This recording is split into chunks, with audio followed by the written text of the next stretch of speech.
19th സെഞ്ചുറികളിലെ സ്ത്രീകള് ഇന്നത്തെ സ്ത്രീകളെക്കാളേറെ powerful ആയിരുന്നു എന്നാ പറയുന്നത്. അവര് ആയിരുന്നു കുടുംബം കൊണ്ടുപോയിരുന്നത്, അവരായിരുന്നു കൃഷിപ്പണി ചെയ്തിരുന്നത്. അന്നത്തെ സ്ത്രീകളെ കുറിച്ച് പറയുന്നത് കായിക ബലത്തിലും ശാരീരികമായ ആരോഗ്യത്തിലും മാനസികമായ ആരോഗ്യത്തിലും അവര് വളരെ മുന്നിലായിരുന്നു. ആണുങ്ങള് വീടിനകത്ത് ഒതുങ്ങി കുട്ടികളെ നോക്കിയിരുന്ന ഒരു കൂട്ടരായിട്ടാണ് 18, 19 നൂറ്റാണ്ടുകളിൽ കാണുന്നത്. 18ാം നൂറ്റാണ്ട് അവസാനിക്കുന്നിടത്ത്, 19ാം നൂറ്റാണ്ട് അവസാനിക്കുന്നിടത്ത് വീടെന്ന് പറയുന്നത് നമുക്ക് താമസിക്കാനുള്ള വീട് അടുക്കളയോട് ചേർക്കാതെയായിരുന്നു അന്ന് ഉണ്ടാക്കിയിരുന്നത്. അടുക്കള ഒരു ഗുഹ പോലെ, വീടിന് പിറകില് ഒരു ഗുഹ പോലെ ഉണ്ടാക്കിയിരുന്ന ഒരു സ്ഥലമായിരുന്നു. 19ാം നൂറ്റാണ്ടില് അടുക്കള നിലത്ത്, പാതകം എന്ന് പറയുന്ന കൺസെപ്റ്റ് അല്ലെങ്കിൽ നമുക്ക് ഈ അങ്ങനെയുള്ളൊരു കൺസെപ്റ്റ് ഇല്ല. നിലത്ത് അടുപ്പ് കൂട്ടി കഞ്ഞിയും കറിയും വെക്കുന്ന സ്ത്രീകള്, കുനിഞ്ഞ് ഇരുന്ന് നെല്ല് കുത്തുന്ന സ്ത്രീകള്, അരി പൊടിക്കുന്ന സ്ത്രീകള്, അങ്ങനെ പറയുന്നതിനാന്നറിയാം 19ാം നൂറ്റാണ്ടിലെ സ്ത്രീകള് നട്ടെല്ല് രോഗികളായിരുന്നു. ഏതാണ്ട് അവസാനമാകുമ്പോഴ്, പ്രായമാകുമ്പോഴ് എല്ലാവർക്കും തന്നെ കൂനുണ്ടായിരുന്നു. ഞാൻ ഓർക്കുന്നുണ്ട്, ഞാൻ സ്കൂളിൽ പഠിക്കുമ്പോഴ് ഫാൻസി ഡ്രസ്സ് കളിക്കുമ്പോഴ് അമ്മൂമ്മ എന്ന് പറയുന്നത് വടിയൊക്കെ കുത്തിപ്പിടിച്ച് വായിൽ പല്ലൊന്നും ഇല്ലാതെ കുനിഞ്ഞു നിന്ന് ബബ്ബ എന്ന് വർത്താനം പറയുന്ന ഒരാളായിട്ടാണ് ഒരു അമ്മൂമ്മയെ കരുതുന്നത്. പക്ഷെ ഈ നിങ്ങളുടെ മുന്നിൽ ഇരിക്കുന്നത് ഒരമ്മൂമ്മയാണ്, പല്ലിനൊരു കുഴപ്പവും ഇല്ല, വടിയുടെ ആവശ്യമില്ല. വളരെ നേരെ നിൽക്കാൻ പറ്റുന്ന ഒരവസ്ഥയിലേക്ക് ഇന്നത്തെ അമ്മൂമ്മ മാറി. അതൊരു വലിയ ട്രാൻസിഷൻ പീരീഡിലൂടെ കടന്നു വന്നതാണ്. ഇപ്പൊ ഞാൻ പറഞ്ഞത് 19ാം നൂറ്റാണ്ട് അവസാനിക്കുന്നിടത്ത് സ്ത്രീകള് പതുക്കെ പതുക്കെ വീടിനുള്ളിലേക്ക് തള്ളപ്പെടുക. പക്ഷെ 20ാം നൂറ്റാണ്ട് വരുമ്പോഴാണ് സ്ത്രീക്ക് വിദ്യാഭ്യാസം കിട്ടുന്നത്. ആ സമയത്താണ് സ്ത്രീകള് അടുക്കള എന്ന് പറയുന്ന ആ ഒരു പ്രസ്ഥാനം വീടുമായിട്ട് ചേർത്ത് കൊണ്ടുവന്ന് നേരെ നിൽക്കാൻ തുടങ്ങുന്നത്. പാതകം കെട്ടി നേരെ നിന്ന് കഞ്ഞി വെക്കാനും കറി വെക്കാനും സ്ത്രീ തുടങ്ങുന്നത് 20ാം നൂറ്റാണ്ടിന്റെ ആരംഭത്തിലാണ്. 20ാം നൂറ്റാണ്ട് അവസാനിക്കുന്നിടത്ത് പുരുഷനോടൊപ്പം സ്ത്രീക്ക് വിദ്യാഭ്യാസമായി. 20ാം നൂറ്റാണ്ടിലാണ് പുരുഷന്മാര് സ്ത്രീകളെ പതുക്കെ പതുക്കെ അടുക്കളയിലേക്ക് ഒതുക്കാൻ തുടങ്ങിയത്. അപ്പൊ അവര് പുറത്തേക്ക് ഇറങ്ങുകയും സ്ത്രീകള് അകത്തേക്ക് കയറുകയും ചെയ്ത് ഒരു വ്യത്യാസം വന്നു. 20ാം നൂറ്റാണ്ട് അവസാനിക്കുന്നിടത്ത് വീട് പണിയുമ്പോൾ ഏറ്റവും പ്രധാനപ്പെട്ട സ്ഥലം അടുക്കളയായി മാറിക്കഴിഞ്ഞിരുന്നു. നമ്മളൊരു വീടിന് പ്ലാൻ വരയ്ക്കുമ്പോൾ അടുക്കള, മോഡേൺ കിച്ചൺ, ആ മോഡേൺ കിച്ചണിൽ എന്തൊക്കെ സൗകര്യങ്ങൾ, വീട്ടുകാർക്ക് ഒരുമിച്ച് കൂടാനും നേരെ നിന്ന് എല്ലാ സൗകര്യങ്ങളും, അങ്ങനെ ഒരു കൺസെപ്റ്റ് വന്നത് 20ാം നൂറ്റാണ്ട് അവസാനിക്കുന്നിടത്ത്. കാരണം 20ാം നൂറ്റാണ്ട് അവസാനിക്കുന്നിടത്ത് പുരുഷനോടൊപ്പം സ്ത്രീകൾ ജോലി ചെയ്യാൻ തുടങ്ങി, സ്ത്രീകൾക്ക് വരുമാനമായി, അവര് പുറത്തിറങ്ങാൻ തുടങ്ങി. അങ്ങനെ അവർ ഒരുമിച്ച് പുറത്തിറങ്ങുന്ന ഒരു കാലഘട്ടത്തിലേക്ക് വന്നു. ഇനി 21ാം നൂറ്റാണ്ടിലാണ് നമ്മൾ ജീവിക്കുന്നത്. 21ാം നൂറ്റാണ്ടിനെ കുറിച്ച് പറയുന്നതിനാന്നറിയാം, സ്ത്രീകളുടെ നൂറ്റാണ്ടെന്നാ പറയുന്നത്.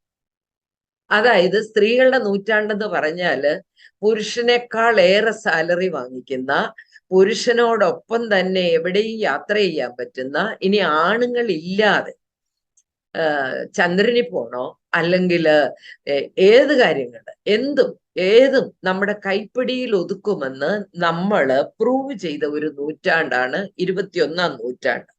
പക്ഷെ ഈ 21ാം നൂറ്റാണ്ട് വന്നപ്പോഴ് എനിക്ക് മനസ്സിലായ ഒരു കാര്യം എന്നാന്ന് ചോദിച്ചു കഴിഞ്ഞാല്, മാനസികമായി ഒത്തിരിയേറെ ഫ്രസ്ട്രേഷൻസ് കൂടി. പണ്ടൊന്നും ഒരിക്കലും ഇല്ലാതിരുന്ന മാനസിക വൈകല്യങ്ങള്, മാനസിക രോഗങ്ങള് കൂടാൻ തുടങ്ങി. ഞാന് 78-ല്, 20ാം നൂറ്റാണ്ടാണത്, 78-ലാണ് ഞാൻ എൻ്റെ പരിപാടിയിലേക്ക് വരുന്നത്. 78, 80s എൻ്റെ അടുത്ത് വന്നിരുന്ന കൗൺസിലിങ്ങിന് വന്നിരുന്ന കേസുകൾ ഒന്നുമല്ല ഇപ്പൊ വരുന്നത്. 78, 80s ഞാൻ ഇത് പഠിക്കാൻ പോയപ്പോ എൻ്റെ അപ്പൻ ചോദിച്ചിട്ടുണ്ട് എന്നോട്, മോനെ നീ ഇത് പഠിച്ചിട്ട് വല്ല പ്രയോജനം ഉണ്ടാവുമോ? ഇത് പഠിച്ചാല് ഒരു പ്രയോജനം നമ്മുടെ നാട്ടിലുണ്ടാവത്തില്ല. ഇതൊക്കെ അമേരിക്കക്കാർക്കൊക്കെയാണ് വിവാഹമോചനം, കുടുംബ പ്രശ്നമൊക്കെ ഉണ്ടാവുന്നത്. അപ്പൊ ഞാൻ പറഞ്ഞു, ആരും ചെയ്യാത്ത ഒരു പണി എനിക്ക് വേണം, ഞാൻ ഡിഫറെന്റ് ആണ്, എനിക്ക് ഡിഫറെന്റ് ആയിരിക്കണം, അതുകൊണ്ട് ഞാൻ ഇത് പഠിക്കുകയാണ് ചാച്ച. ഇനി ഇത് പഠിച്ചിട്ട് നീ പച്ചരിക്കഞ്ഞി വെച്ച് കൊടുക്കത്തില്ല എന്ന് പറഞ്ഞ ചാച്ചനോട് ഞാൻ മറുപടി പറഞ്ഞത്, ഞാൻ കപ്പ ഒഴുങ്ങി കൊടുത്ത് വളർത്തിക്കോളാം, കുഴപ്പമില്ല, എന്റെ പിള്ളേരുടെ തലവർ അതാണെങ്കിൽ അത് നടക്കട്ടെ. അങ്ങനെ ഞാൻ ഇത് പഠിക്കാൻ വരുന്നത്. പക്ഷെ ആ സമയത്ത് എനിക്ക് തോന്നിയിട്ടുണ്ട് ഇതുകൊണ്ട് ഞാൻ ജീവിക്കത്തില്ല എന്ന് എനിക്ക് തോന്നിയിട്ടുണ്ട്. കാരണം അന്ന് വന്നിരുന്ന കേസുകളൊന്നും ഇത്രയേറെ തീവ്രതയുള്ള കേസുകളായിരുന്നില്ല. അന്ന് വന്നിരുന്ന കേസുകൾ എന്ന് പറയുന്നത് കൂടുതലും ഇന്റേണൽ പ്രോബ്ലം, അതായത് കുടുംബത്തിനുള്ളിലുള്ള പ്രോബ്ലം. കുടുംബത്തിനുള്ളിലുള്ള പ്രോബ്ലം എന്ന് പറയുന്നത് സ്ത്രീകൾ തമ്മിലായിരുന്നു. പ്രശ്നങ്ങൾ കൂടുതലും സ്ത്രീകൾ തമ്മിലായിരുന്നു. ഇന്നത്തെ പോലെയല്ല. ഇന്നിപ്പോ പിന്നെ ഭർത്താക്കന്മാർക്കിടയിൽ വരുന്നത് പോലെയല്ല. അന്ന് അമ്മായിയമ്മയും മരുമോളും തമ്മിൽ, അല്ലെങ്കിൽ നാത്തൂന്മാര് തമ്മിൽ, അയൽക്കാര് സ്ത്രീകൾ തമ്മിലൊക്കെ ഉണ്ടാകുന്ന വഴക്കുകൾ. ഇനി അമ്മായിമ്മ മരുമോളെന്ന് പറയുമ്പോൾ പഴയ കൺസെപ്റ്റ് ഭീകരരൂപിയായ ഒരു അമ്മായിമ്മ, അതിന്റെ മുന്നിൽ കുഞ്ഞാടിനെ പോലെ നിൽക്കുന്ന ഒരു മരുമകള്, ആ ഒരു ബുദ്ധിമുട്ട് പിടിച്ചതിലൂടെ കടന്നുപോയ പെൺകുട്ടികള്. പക്ഷെ ഇപ്പൊ എനിക്ക് വരുന്ന നേരെ തലതിരിഞ്ഞാണ്. കാരണം ഇപ്പൊ വരുന്നതിൽ ഭീകരരൂപിയായ മരുമകളെയും കുഞ്ഞാടായ അമ്മായിമ്മയും ഞാൻ കാണുകയാണ്. ഇനി ഒരു 80-85 കാലഘട്ടങ്ങളില് എന്നെ തേടി വന്നിരുന്ന കേസുകൾ കൂടുതലും മദ്യപാനം കൊണ്ട് തകർന്ന കുടുംബ ബന്ധങ്ങള്, സ്ത്രീധന പീഡനങ്ങളൊക്കെയാണ്. പണ്ട് മദ്യപാനം എന്ന് പറയുന്നത് ഇന്നത്തെ പോലെ ആയിരുന്നില്ല. അത് കുടുംബനാഥന്റെ മാത്രം ഒരു കുത്തകയായിരുന്നു. ആണുങ്ങൾ കള്ളു കുടിക്കുന്നു, ആ ഒരു കൺസെപ്റ്റാ. പക്ഷെ ഇപ്പൊ എനിക്ക് വരുന്നതില് ഭാര്യ ഭർത്താക്കന്മാർ ഒരുമിച്ച് പബ്ബുകളിൽ പോകുന്ന, ബാറുകളിൽ പോകുന്ന, അല്ലെങ്കിൽ എന്താ പറയുക, വീട്ടില് അപ്പനും മക്കളും ഒരുമിച്ച് മദ്യപിക്കുന്ന അങ്ങനത്തെ കേസ്. ഈ ആഴ്ച എനിക്ക് ഒരു പെൺകുട്ടി, അവള് ഡോക്ടറാണ്, അവള് പഠിച്ചെടുത്തെല്ലാം റാങ്കൊക്കെ വാങ്ങി പാസ്സായ ഡോക്ടറാണ്, ഏതാണ്ട് ഒരു 36 years ആയി. അപ്പൊ അവൾക്ക് കല്യാണം വേണ്ട എന്ന് പറയുന്ന ഒരു പ്രശ്നവുമായിട്ട് എന്നെ സമീപിച്ചതാണ്. അപ്പന് മോള് അമ്മയെല്ലാം കൂടെ വന്നത്. അപ്പൊ ഞാൻ ഇവളോട് സംസാരിച്ചുകൊണ്ടിരിക്കുമ്പോഴ് ഇപ്പം വരുന്ന സ്ത്രീകളോട് ഞാൻ പ്രശ്നങ്ങൾ ചോദിക്കുന്ന കൂട്ടത്തിൽ ഞാൻ ചോദിക്കുന്ന ഒരു ചോദ്യമാണ്, നിങ്ങൾ മദ്യപിക്കാറുണ്ടോ? അപ്പൊ ഞാൻ ഇവളോട് ചോദിച്ചു, മദ്യപിക്കാറുണ്ടോ? അപ്പൊ അവൾ എന്നോട് പറഞ്ഞു, ഞാനും പപ്പയും കൂടെ കമ്പനി കൂടുമ്പോഴൊക്കെയാണ് ഞാൻ മദ്യപിക്കാറുള്ളത്. അതായത് എന്റെ പപ്പയാണ് എന്നെ കുടിക്കാൻ പഠിപ്പിച്ചത്, എന്റെ പപ്പയാണ് എനിക്ക് ഒഴിച്ചു തരുന്നത്. അപ്പം ലേറ്റസ്റ്റ് ആ മോഡേൺ ആ ഒരു അപ്പൻ മക്കൾ എന്നുള്ള ബന്ധത്തിൽ വന്ന വ്യത്യാസമാണ് ഞാൻ ഈ പറയുന്നത്. അതേപോലെ തന്നെ കഴിഞ്ഞ ദിവസം എനിക്ക് ഒരു ജ്ഞാനായ സ്ത്രീയാണ്, അതിപ്പോ ഒരു കുടുംബ പ്രശ്നമാണ്. അവര് വെളിയിലൊരു രാജ്യത്തായിരുന്നു, പിന്നെ അവരവിടുന്ന് ജോലിയൊക്കെ കഴിഞ്ഞ് കൊറോണ സമയത്ത് ജോലി പോയി നാട്ടിൽ വന്നു. അയാളൊരു ബിസിനസ് തുടങ്ങി, അവളൊരു ജോലിക്ക് കയറി. വയസ്സ് 52, മൂത്ത കുട്ടി ബിടെക് തേർഡ് ഇയർ ആയി, രണ്ടാമത്തെ കുട്ടി +2 ആയി.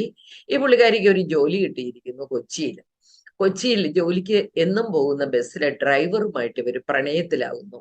52 വയസ്സുള്ള സ്ത്രീ, 20 വയസ്സുള്ള മകനുള്ള അമ്മ, ഭർത്താവ് കല്യാണം കഴിഞ്ഞിട്ട് 22 വർഷമായിട്ട് ഒരു ഭർത്താവിന്റെ കൂടെ ജീവിക്കുന്ന സ്ത്രീ, 32 വയസ്സുള്ള ഒരു ഹിന്ദു ഒരു പയ്യനുമായിട്ട് പ്രണയത്തിലാവുകയാണ്. അവന് മാരീഡാണ്. പിന്നെ അവന്റെ ഭാര്യ അവനെ ഇട്ടിട്ട് പോയി. വിവരം അറിഞ്ഞപ്പോ 4 വർഷമായിട്ട് തീവ്ര പ്രണയം. ഇനി കഴിഞ്ഞ ആഴ്ച സംഭവിച്ചെന്ന് വെച്ചാൽ ഇവർ രണ്ടും കൂടെ ബാറിൽ കയറി കുടിച്ചിട്ട് വഴിയിൽ കിടന്ന് വഴക്കുണ്ടാക്കി. അവൻ അവളുടെ കൈ തല്ലി ഒടിച്ചു. അവള് കിടന്ന് കരഞ്ഞു. പോലീസ് കേസായി. അങ്ങനെ പോലീസുകാർ എനിക്ക് തന്ന ഒരു കേസാണ്. അത് സംസാരിച്ചുകൊണ്ടിരുന്നപ്പോ അവൾ എന്നോട് പറഞ്ഞു, ഞാൻ മദ്യപിച്ചിട്ടുണ്ടായിരുന്നു മാഡം, പക്ഷെ ഞാൻ 5 പെഗ്ഗൊന്നും കഴിച്ചാൽ എനിക്ക് ഒരു കുഴപ്പമില്ല വണ്ടി ഓടിക്കാൻ, എനിക്ക് ഒരു പ്രശ്നവും ഇല്ല. അപ്പൊ ഞാൻ പറഞ്ഞത്, സ്ത്രീകള് ഒത്തിരിയേറെ മാറിപ്പോയി. നമ്മുടെ അമ്മയോ വല്യമ്മയോ ജീവിച്ച ഒരു കാലഘട്ടത്തിലല്ല നമ്മൾ ജീവിക്കുന്നത്. അതുപോലെ തന്നെ എനിക്ക് സ്ത്രീധന പീഡനം എന്നൊക്കെ പറഞ്ഞ് പണ്ട് കേസുകൾ വന്നിട്ടുണ്ട്. അതൊക്കെ പാവപ്പെട്ട പെൺകുട്ടികളുടെ കേസുകളാണ്. ഒരു 5000 രൂപയ്ക്ക് വേണ്ടി, അല്ലെങ്കിൽ 5-10 പവന് വേണ്ടിയൊക്കെയുള്ള കേസുകളാണ്. ഇപ്പൊ എനിക്ക് ഇങ്ങനെയുള്ള ദാരിദ്ര്യം പിടിച്ച ഒരു കേസ് പോലും ഇല്ല. എല്ലാം തന്നെ ലക്ഷങ്ങളുടെയും കോടികളുടെയും ഇടപാടുകൾ, 2.5 കോടിയുടെ 1.5 കോടിയുടെ. പിന്നെ ഇപ്പോഴത്തെ ഇപ്പൊ ഞാൻ ചെയ്യുന്ന ഒരു കേസില് അതിനകത്ത് 2.5 കിലോ സ്വർണം, കിലോ ആയിട്ടാ സ്വർണം, 48,000 രൂപയായി. ഒരു പവന് അത് കിലോ ആയിട്ട് കൊടുക്കുന്ന അവസ്ഥ. അപ്പൊ എനിക്ക് ഞാൻ പറഞ്ഞ ഒരു കാര്യം എന്നാന്നറിയാം, പണ്ടത്തെ മനുഷ്യന്റെ പ്രശ്നം ഇല്ലായ്മയായിരുന്നു, ദാരിദ്ര്യായിരുന്നു. ഇപ്പൊ വത്സ പറഞ്ഞപ്പോഴും ഞാൻ ഓർത്തു, ഏതാണ്ട് 68-ലോ 65-ലോ മറ്റോ കാനഡയിൽ ചെന്നു. യാതൊരു ഫോണില്ലാത്ത കാലത്ത്, ലാൻഡ് ഫോൺ ഇല്ലാത്ത കാലത്ത്, യാത്രാ സൗകര്യങ്ങൾ ഇല്ലാത്ത കാലത്ത്, എന്താ പറയുക, ഒരു തരത്തിലും നമുക്ക് ഇന്നത്തെ ഒരു യാതൊരു പുരോഗമനം ഇല്ലാത്ത കാലത്ത് അവിടെ ചെന്ന് കഷ്ടപ്പെട്ട് ജീവിക്കാനായിട്ട് ബുദ്ധിമുട്ടി നമ്മുടെ സമുദായത്തിലെ സ്ത്രീകളെ ചേർത്ത് വെച്ച് ആ ഒരു ധൈര്യം കൊടുത്ത് നമ്മള്, ഞാനത് മനസ്സിൽ ഓർക്കുകയായിരുന്നു. അതുപോലെയുള്ള സ്ത്രീകളുള്ള ഒരു സമയം ഉണ്ടായിരുന്നു, അധ്വാനികളായ സ്ത്രീകൾ, കുടുംബത്തിന് വേണ്ടി, സമൂഹത്തിന് വേണ്ടി, സഭയ്ക്ക് വേണ്ടി, സമുദായത്തിന് വേണ്ടിയൊക്കെ. ഞാനൊക്കെ അങ്ങനെയാണ്. ഞാൻ എൻ്റെ ജീവിതത്തിൽ ഇപ്പോഴും, ഞാൻ എൻ്റെ കരിയർ സ്റ്റാർട്ട് ചെയ്യുന്ന ചങ്ങനാശ്ശേരി ആർച്ച് ഡയോസിസിന്റെ കൗൺസിലറായിട്ടാണ്. ഇപ്പോഴും ഞാൻ അങ്ങനെ തന്നെയാണ്. അവിടെ ഇപ്പോഴും ഞാൻ അവിടെ നിന്ന് മാറാൻ നോക്കുമ്പോ അവിടുത്തെ അച്ഛന്മാർ എന്നോട് പറയാറുണ്ട്, നിന്നെ പൊതുദർശനത്തിന് വെച്ചിട്ട് ഇവിടുന്ന് വിടത്തുള്ളെന്ന്. അപ്പൊ അങ്ങനെ ഒരു സെൻഡ് ഓഫ് തരാനാണ് ഞങ്ങൾ ആഗ്രഹിക്കുന്നതെന്ന് പറയും. അത് തമാശക്കാണെങ്കിലും ഞാൻ അതിൽ അഭിമാനം കൊള്ളുകയാണ്. അങ്ങനെ ഒരു കാലം ഉണ്ടായിരുന്നു. പക്ഷെ അതൊക്കെ പോയി. ഇന്നത്തെ സ്ത്രീകളെന്ന് പറയുന്നത് അവർക്ക് ധാരാളിത്തത്തിന്റെ പ്രശ്നങ്ങൾ, അബൻഡൻസ് ആണ് നമ്മുടെ പ്രോബ്ലം. ഇല്ലായ്മയല്ല, ദാരിദ്ര്യമല്ല, പട്ടിണിയല്ല. അതുകൊണ്ട് എനിക്ക് തോന്നിയിട്ടുണ്ട് നമ്മുടെ പ്രശ്നം എന്ന് പറയുന്നത് ധാരാളിത്തമാണ്. അതേപോലെ തന്നെ 90-കളില് എനിക്ക് കുറെ പ്രേമ വിവാഹങ്ങള്, അവയുടെ പരാജയങ്ങള്, ഇന്റർകാസ്റ്റ് മാരേജസ് ഒക്കെ വല്ലപ്പോഴും ഒക്കെ വന്നിട്ടുണ്ട്. പണ്ട് നിങ്ങൾക്കറിയാം, പ്രേമം പാവമായിരുന്നു. എൻ്റെ ഒക്കെ സമയത്ത് പ്രേമിക്കുന്നവരെ കുരിശ് പിടിച്ച് പള്ളിയിൽ കുർബാനയുടെ സമയത്ത് നിർത്തുന്ന ഒരു കാലമായിരുന്നു. എനിക്ക് തന്നെ ഓർമ്മയുണ്ട്, എന്റെയൊക്കെ സമയത്ത് ഒരു പ്രേമം ഉണ്ടായിട്ട് പള്ളിയിലെ അച്ഛൻ ഏറ്റവും ബാക്കില്. അപ്പൊ അവരൊരു കുഞ്ഞു കുരിശും കൊണ്ട് നിന്നപ്പോ അച്ഛൻ ഒരു വലിയ കുരിശ് കൊണ്ട് കൊടുത്ത് അതും പിടിച്ചോണ്ട് നിന്ന് കുർബാന കാണുകയാണ്. അങ്ങനെയുള്ള പണിഷ്മെന്റ് പ്രേമിക്കുന്നതിന് നമ്മുടെ സഭയിലൊക്കെ ഉണ്ടായിരുന്ന ഒരു കാലം ഉണ്ടായിരുന്നു. അത് പോയിട്ട് ഇന്ന് എനിക്കറിയാം, പ്രേമത്തിന് കണ്ണില്ല, മൂക്കില്ല, പ്രായമില്ല, ഒന്നുമില്ല. ആ ഒരു ലെവലില് പണ്ട് ഞാൻ ഈ കൗൺസിലിങ്ങിന് ഇരിക്കുമ്പോ എനിക്ക് ജ്ഞാനായക്കാരെ എനിക്ക് ഏറ്റവും ഇഷ്ടം എന്താണെന്നറിയാം, ഒരു ക്നാ എന്ന് പറയുന്നതിനിടയിലേക്ക് വേറൊരാളെ കയറ്റത്തില്ലായിരുന്നു. അതിനകത്ത് അവരുടെ ആ ബ്ലഡ്, ജീന് അവർ പോകാൻ സമ്മതിക്കത്തില്ലായിരുന്നു. പക്ഷെ ഇപ്പൊ എനിക്കുണ്ട് ജ്ഞാനായ പിള്ളേര് ഈഴവ പെൺകുട്ടികളെയും നായർ പെൺകുട്ടികളെയും ഒക്കെ പ്രേമിച്ചുകൊണ്ടും പിടിച്ചുകൊണ്ടും ഒക്കെ വരുന്നത് ഞാൻ കണ്ടോണ്ടിരിക്കുക. ജാതി പ്രശ്നമല്ല, മതം പ്രശ്നമല്ല, പ്രായം പ്രശ്നമല്ല. ഈ ആഴ്ച എനിക്ക് കിട്ടിയ ഒരു പയ്യന് 27 വയസ്സുള്ളൂ. അവന് നമ്മുടെ പിന്നെ കേരളത്തിലെ ഒരു എഞ്ചിനീയറിംഗ് കോളേജിൽ ബിടെക് പഠിക്കുമ്പോൾ അവന്റെ കൂടെ പഠിച്ച ഒരു പെൺകുട്ടി മുസ്ലിമാണ്. അവളുടെ അമ്മയായിട്ട് പ്രണയത്തിലായി. ആ പെൺകുട്ടിയായിട്ടല്ല പ്രണയം, അമ്മയുമായിട്ട്. 54 വയസ്സുള്ള സ്ത്രീയുമായിട്ട് പ്രണയത്തിലായി. അത് കഴിഞ്ഞ് അവൻ ജോലിക്കായിട്ട് വേറെ ഒരു രാജ്യത്തേക്ക് പോയി, ഗൾഫ് രാജ്യത്തേക്ക്. ഉണ്ടാക്കിയ പൈസ മുഴുവൻ ആ സ്ത്രീക്ക് കൊടുത്തു. ഇപ്പൊ അവരെ കല്യാണം കഴിക്കാനായിട്ട് അവധിക്ക് വന്നതാണ്. അപ്പൊ വീട്ടുകാര് സമ്മതിക്കുന്നില്ല. ഇതുപോലെ അവന്റെ ചേട്ടൻ കാനഡയിൽ നിന്ന് തിരിച്ചു വന്നപ്പോഴ് ഇപ്പൊ വന്നിട്ടുണ്ട് ഇതൊക്കെ സംസാരിക്കാൻ. അപ്പൊ അവനൊരു ഐഫോൺ ഗിഫ്റ്റ് കൊടുത്തു, 1,00,000 ഏതാണ്ട് വിലയുള്ള. അവന് അത് വിറ്റിട്ട് അതിന്റെ കാശ് പോലും ഈ സ്ത്രീക്ക് കൊടുത്തു. ഒരു തീവ്ര പ്രണയമാണ്. അപ്പൊ എൻ്റെ അടുത്ത് വന്നിരുന്ന ഉറക്കെ കരയുകയാണ്, എനിക്ക് അവരില്ലാതെ ജീവിക്കാൻ പറ്റില്ല. അവന്റെ അമ്മയും ഇവരും ഏകദേശം ഒരേ പ്രായമാണ്. അവന്റെ അമ്മയ്ക്ക് ഇച്ചിരൂടെ പ്രായമുണ്ട്, എന്നാൽ പോലും അമ്മയുടെ പ്രായമുള്ള സ്ത്രീയുമായിട്ട് പ്രണയത്തിലായി കല്യാണം കഴിക്കാൻ വരുന്ന 27 വയസ്സുകാരൻ. അപ്പൊ ഇപ്പൊ ഞാൻ വരുന്നത്, എനിക്ക് 24 വയസ്സുകാരൻ 61 വയസ്സുള്ള സ്ത്രീയെ കല്യാണം കഴിക്കാൻ വരും. അപ്പൊ ഞാൻ പറഞ്ഞത്, ഈ പയ്യനെ ഞാനങ്ങ് മാറ്റി വെക്കുക. ഈ 50 വയസ്സ് അല്ലെ 60 വയസ്സ് അല്ലെ 70 വയസ്സുള്ള സ്ത്രീകൾക്ക് ഇപ്പോഴും പ്രണയം അവസാനിക്കുന്നില്ല. എന്താണ് കുഴപ്പം? എവിടെയാണ് കുഴപ്പം? നമ്മൾ കണ്ടുപിടിക്കേണ്ടിയിരിക്കുന്നു. അതുപോലെ ഇപ്പൊ ഞാൻ ആദ്യമേ തുടങ്ങിയപ്പോ പറഞ്ഞതുപോലെ തന്നെ നമുക്കറിയാം, ക്രിമിനലിസം വളരുന്നു ഇവിടെ. കുറ്റകൃത്യങ്ങള് ഭയാനകമായി കൂടുകയാണ്. നിങ്ങളിപ്പോ ആ സായിപ്പിന്റെ നാട്ടിലാണ് ജീവിക്കുന്നത്. ഏതെങ്കിലും സായിപ്പ് മക്കളെയും കൊന്ന് ഭാര്യയും കൊന്ന് കെട്ടിത്തൂങ്ങിയതായിട്ടുള്ള ഒരു കേസ് ഞാൻ കേട്ടിട്ടില്ല. അങ്ങനെയുള്ള ഒരു കേസ് ഞാൻ ഒരു പത്രത്തിലും വായിച്ചിട്ടില്ല. അവിടെ ഇങ്ങനെ വെടിവെച്ച് കൊല്ലുന്നു, അല്ലെങ്കിൽ അങ്ങനെ തീവ്രവാദങ്ങൾ, അത് ഞാൻ കേട്ടിട്ടുണ്ട്. പക്ഷേ നമ്മുടെ നാട്ടിൽ ഇപ്പൊ ഇതൊരു ഫാഷനായി മാറിയിരിക്കുകയാണ്. കൊല്ലാനോ ചാവാനോ മടിയില്ല, കുടുംബം ഒരുമിച്ച് ആത്മഹത്യ ചെയ്യും. അതിന്റെ അർത്ഥം എന്നാണെന്നറിയാമോ? ജീവിതത്തിലെ പ്രശ്നങ്ങളെ നേരിടാനുള്ള തൻ്റെ ഇടം നമുക്ക് നഷ്ടപ്പെട്ടുകൊണ്ടിരിക്കുന്നു എന്നുള്ളതാണ്. ഇതിലും വലിയ പ്രശ്നങ്ങളിലൂടെ കടന്നു വന്നവരൊക്കെയാ ഞങ്ങളൊക്കെ. നിങ്ങൾ പിന്നെ ഒന്നും ജീവിക്കുന്നത് പോലെയല്ല ഞാനൊക്കെ. എന്റെ ഫാമിലി എന്റെ കല്യാണം കഴിഞ്ഞിട്ട് 50 ഇയേഴ്സ് ആകുക. ഈ മെയ് 5-ന് 50 വർഷം തികയും. 49 ഇയേഴ്സ്. ഇത് ഞാൻ വളരെ നന്നായി പൂർത്തിയാക്കി 50ാമത്തെ വർഷം ഈ ഒരു ജൂബിലി ഇയറാ. അപ്പൊ ഞങ്ങളൊക്കെ തുടങ്ങിയ സമയത്ത് എന്തോരം കഷ്ടപ്പെട്ടാണ് കുടുംബജീവിതം തുടങ്ങിയത്. അങ്ങനെയുള്ള ഒരു കഷ്ടപ്പാടിലൂടെ 50 ഇയേഴ്സിൽ കൊല്ലണമെന്ന് തോന്നിയില്ല, ചാവണമെന്ന് തോന്നിയില്ല. ഇപ്പോഴും ജീവിക്കാൻ കൊതിയാണ്. 70 കഴിഞ്ഞപ്പോഴേ എനിക്ക് തോന്നാറുണ്ട്, ദൈവമേ അടുത്തു വരികയാണോ അങ്ങോട്ടുള്ള യാത്ര, അത് വേണ്ട, നീട്ടിത്താ, 90 വരെത്താ, 95 വരെത്താ. ഞാൻ ഓരോ ദിവസം, കാരണം എനിക്ക് ജീവിക്കാൻ ഇഷ്ടമാണ്. ആ ഒരു അവസ്ഥയല്ല ഇന്ന്. ഇത് ഭാര്യയെ കൊല്ലാൻ മടിയില്ലാത്ത ഭർത്താവ്, ഭർത്താവിനെ കൊല്ലാൻ മടിയില്ലാത്ത ഭാര്യ, മക്കളെ കൊല്ലാൻ മടിയില്ലാത്ത അമ്മ. നമ്മൾ ഈ വനിതാ ദിനം ആഘോഷിക്കുമ്പോൾ വനിതാ ദിനമാണെന്ന് അറിയാത്ത, അല്ലെങ്കിൽ എന്താണ് സ്ത്രീയുടെ റോളെന്ന് അറിയാത്ത എന്തോരം ആൾക്കാർ, ഭൂരിപക്ഷം സ്ത്രീകളും അത് തന്നെയാണ്. നമ്മളെ പോലെ കുറച്ച് പേര് മാത്രമേ ഉള്ളൂ എംപവേർഡ് ആയിരിക്കുന്നുള്ളൂ. നല്ലൊരു ശതമാനം പേരും അങ്ങനെയല്ല, അതിലും ബിലോയാണ്, താഴെയാണ്. അപ്പൊ ഇപ്പൊ എനിക്ക് വരുന്നതില് ആണും ആണും കൂടെ കല്യാണം കഴിക്കുന്നു, പെണ്ണും പെണ്ണും കൂടെ കല്യാണം കഴിക്കുന്നു. കഴിഞ്ഞ ദിവസം ഒരു പെൺകുട്ടി, അവള് ആർക്കിടെക്റ്റാണ്, അവൾക്ക് കല്യാണം കഴിച്ച് ജീവിക്കണ്ട, പക്ഷെ അവളും അവളുടെ പട്ടിയും തമ്മിൽ പ്രണയത്തിൽ. അവർക്ക് രണ്ടുപേർക്കും കൂടെ ജീവിച്ചാൽ മതി. അവർ രണ്ടുപേരൂടെ ഉറങ്ങുന്നു, അവർ രണ്ടുപേരൂടെ ഭക്ഷണം കഴിക്കുന്നു, അവര് ടൈം സ്പെൻഡ് ചെയ്യുന്നു. എനിക്ക് അവനെ ഇഷ്ടമാണ്, അവൻ എന്നെ ഇഷ്ടമാണ്, അവനില്ലാതെ എനിക്ക് പറ്റത്തില്ല. അപ്പൊ അങ്ങനെ ചിന്തിക്കുക. ഞാനും എൻ്റെ പശുവും കൂടുന്നതാണ് എൻ്റെ ഫാമിലി, ഞാനും എൻ്റെ പട്ടിയുമാണ് എൻ്റെ ഫാമിലി. അപ്പൊ എന്തോ മാനസിക വൈകല്യങ്ങള് പുതിയ തലമുറയിൽ കടന്നുകൂടിയിരിക്കുന്നു. നമ്മൾ പണമുണ്ടാക്കി, വലിയ വീടുണ്ടാക്കി, നമ്മൾ നല്ല ഫുഡ് കഴിക്കുന്നു, നല്ല ഡ്രസ്സ് ഇടുന്നു, നല്ല വണ്ടിയെ നടക്കുന്നു, സൗകര്യങ്ങളെല്ലാം കൂടിയെങ്കിലും പ്രാകൃതമായ ചിന്താഗതികളിലേക്ക് പുതിയ തലമുറ ചെന്നെത്തുന്നുവെങ്കിൽ അത് ആരുടെ പരാജയം, ആരുടെ പരാജയമാണ്? ഇപ്പൊ ആദ്യമേ ഞാൻ സൂചിപ്പിച്ചത്, കാലിഫോർണിയയിൽ നടന്ന ആ കൊലപാതകത്തിന്റെ അപ്പൻ ഒരു കോളേജ് പ്രിൻസിപ്പലാണ്. ഒരു കോളേജ് പ്രിൻസിപ്പലിന്റെ മകനാണ് അവൻ. അപ്പൊ സംശയമാണെന്ന് പറയുന്നു, അതെന്തുമാവട്ടെ, സംശയങ്ങള് ഉണ്ട്. പക്ഷെ അതിനിവിടെ ട്രീറ്റ്മെന്റ് ഉണ്ട്, അതിന് മരുന്നുണ്ട്, അതിന് കൗൺസിലിംഗ് ഉണ്ട്. നമ്മൾ ഇത്ര അഡ്വാൻസ്ഡ് ആയിട്ടുള്ള ഒരു കമ്മ്യൂണിറ്റിയിൽ നമുക്ക് എന്തെല്ലാം മാർഗങ്ങളുണ്ട്. അപ്പൊ എഡ്യൂക്കേഷൻ കൊണ്ട് എന്താണ് നമ്മുടെ ചെറുപ്പക്കാർ നേടുന്നത്? എന്താണ്? Why do we study?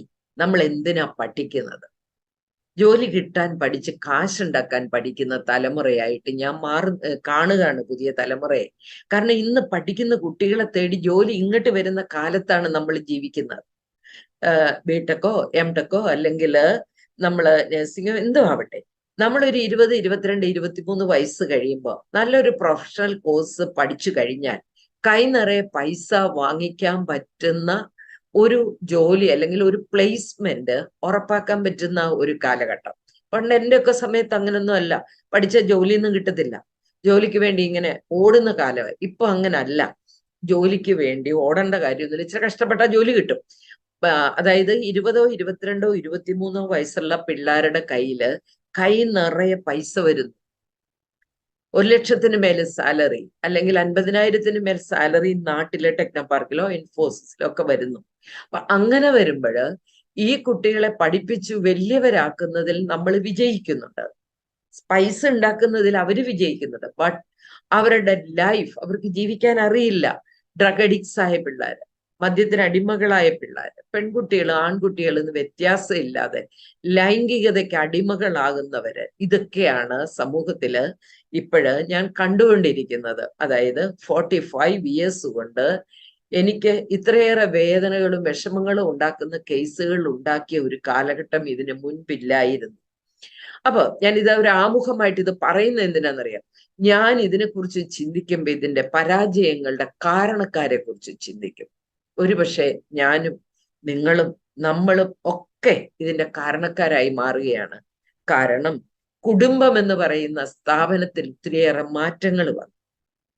ഒരു കാലത്ത് നമ്മുടെ കുടുംബം പാരമ്പര്യങ്ങളുടെ യൂണിറ്റ് ആയിരുന്നു. അതാണ് ജ്ഞാനായ ആ പാരമ്പര്യം. നമ്മള് പ്രയർ സോങ് തന്നെ ആ മാർത്തോമൻ അത് പാടുന്നത് എന്തുകൊണ്ടാ? നമ്മൾ ആ പാരമ്പര്യങ്ങളിൽ വിശ്വസിക്കുന്നത് കൊണ്ടാണ്. ഇന്ന് കുടുംബം പാരമ്പര്യങ്ങളുടെ യൂണിറ്റ് അല്ല, അതൊക്കെ മാറി. പാരമ്പര്യങ്ങളുടെ സ്ഥാനത്ത് പണവും വേറെ പലതും നമ്മൾ പ്രതീക്ഷിക്കുന്നു. അപ്പൊ ആ പാരമ്പര്യങ്ങളുടെ കാലത്ത് അപ്പൻ, അമ്മ, മക്കൾ, ഒരു ജോയിന്റ് ഫാമിലി സിസ്റ്റം നമുക്കുണ്ടായിരുന്നു. ജോയിന്റ് ഫാമിലി എന്ന് പറയുമ്പോൾ അതിനകത്ത് വല്യപ്പനും വല്യമ്മയും ചിറ്റപ്പന്മാരും ആന്റിമാരും എല്ലാമാണ് ഒരു ഫാമിലി എന്ന് പറയുന്നത്. അതൊക്കെ പോയി. ഞാന്, എന്റെ ഭർത്താവ്, എന്റെ പിള്ളേര്, അതിനപ്പുറം ചിന്തിക്കാൻ നമ്മളെ കൊണ്ടാവുന്നില്ല.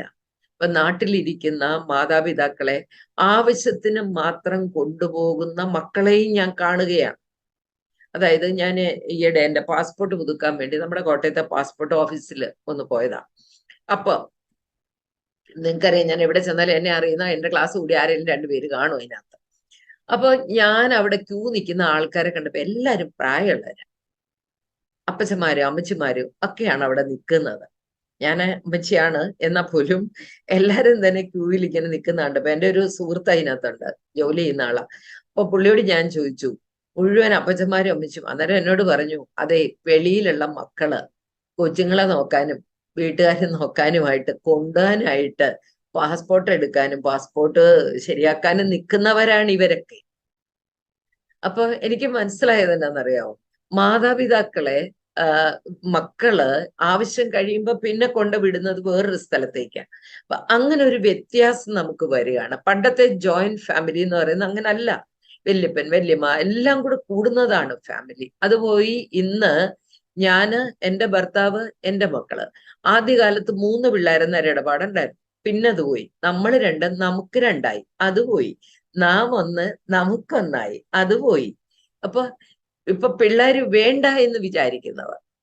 ഇന്നലെ ഞാൻ ഒരു കേസ് ചെയ്തു. അത് വെളിയിലുള്ള ഒരു പെൺകുട്ടിയാണ്. അപ്പൊ ഒരു കല്യാണം കഴിഞ്ഞ് 3 വർഷം 2 വർഷം ഇപ്പൊ 7 വർഷമായി. പക്ഷേ പിള്ളേര് വേണ്ട എന്ന് പെൺകുട്ടി കട്ടായം പറഞ്ഞു. ഉടനെ കുറച്ച് കഴിഞ്ഞ് മതി, എനിക്ക് പക്വതയായിട്ട് മതി. അങ്ങനെ 27, 28 വയസ്സായി, പക്വതയായി, പിള്ളേരുണ്ടാവണമെന്ന് ആഗ്രഹിച്ചപ്പോ ഉണ്ടാവുന്നില്ല. പിന്നെ ഉള്ള ട്രീറ്റ്മെന്റ് എല്ലാം എടുത്ത് ഉണ്ടാകുന്നതെല്ലാം അബോർട്ട് ചെയ്തു പോകും. അങ്ങനെ ഒരു കുറച്ച് വിഷമമായിട്ട് വിളിച്ച. അപ്പൊ ഞാൻ പറഞ്ഞു, ആദ്യമേ തന്നെ നീ ദൈവത്തിനൊരു വിലക്ക് ഏർപ്പെടുത്തി. നിന്റെ ശരീരത്തിൽ ദൈവം ഇതെല്ലാം നന്നായി തന്ന് നിന്നെ കല്യാണമൊക്കെ കഴിപ്പിച്ചപ്പോ നീ ദൈവത്തോട് പറഞ്ഞു, എനിക്ക് വേണ്ട, എനിക്ക് പിള്ളേരെ വേണ്ട. അപ്പൊ ദൈവം വിചാരിച്ചു, ഇനി നീ വിചാരിക്കുമ്പോ ഞാനും വിചാരിക്കുന്നില്ല. അത് പുതിയ തലമുറയുടെ കാഴ്ചപ്പാടുകൾ ഇങ്ങനെയൊക്കെയാ. പിള്ളേരില്ലെങ്കിൽ സമാധാനത്തോടെ ജീവിക്കാം, അല്ലെങ്കിൽ ഇനിയും പിള്ളേരുടെ എണ്ണം കുറച്ച സമാധാനത്തോടെ ജീവിക്കാം. അങ്ങനെയുള്ള ഒരു കൺസെപ്റ്റ് ഫാമിലിയിൽ വന്നപ്പോഴേ ബന്ധങ്ങൾ ഒത്തിരിയേറെ ശിഥിലമായി. അതാണ് ഒരു കാരണം. പിന്നെ സ്പ്ലിറ്റഡ് ഫാമിലി എന്ന് പറയും. ഭാര്യ ഒരിടത്ത്, ഭർത്താവ് ഒരിടത്ത്, മക്കൾ ഒരിടത്ത്. അങ്ങനെയും എനിക്ക് ഒത്തിരി കേസുകൾ വരുവാണ്. കഴിഞ്ഞ ദിവസം ഒരു പെൺകുട്ടി, അവളുടെ അമ്മ കുവൈറ്റിലാണ്, അപ്പൻ അവിടെ ആയിരുന്നു, പിള്ളേരുമായിട്ട് ഇപ്പൊ നാട്ടിൽ വന്നത്. അപ്പൊ അവള് പഠിക്കുന്നത് ഒരു ഡിഗ്രി കോഴ്സിന് പഠിക്കുകയാണ്. അവള് പറയുകയാണ്, എനിക്ക് എന്റെ മാതാപിതാക്കളോട് യാതൊരു സ്നേഹവും തോന്നാറില്ല, എനിക്ക് യാതൊരു അറ്റാച്ച്മെന്റും ഇല്ല. അപ്പൊ ഞാൻ ചോദിച്ചു, നിന്നെ പ്രസവിച്ച് വളർത്തി വലുതാക്കി നീ ഇന്ന് അനുഭവിക്കുന്ന സൗകര്യങ്ങളൊക്കെ അവരുടെ ദാനമല്ലേ? അന്നേരം പറഞ്ഞല്ല, ദാനമല്ല, അത് അവരുടെ കടമയാണ്, ജനിപ്പിച്ചതല്ലേ, അതുകൊണ്ട് അവര് ചെയ്യേണ്ടതാണത്. അല്ലാതെ അത് അവരുടെ കടമയെന്നുള്ളതേ ഉള്ളൂ, അല്ലാതെ അവരുടെ ദാനമാണെന്നൊന്നും നിങ്ങൾ പറയണ്ട.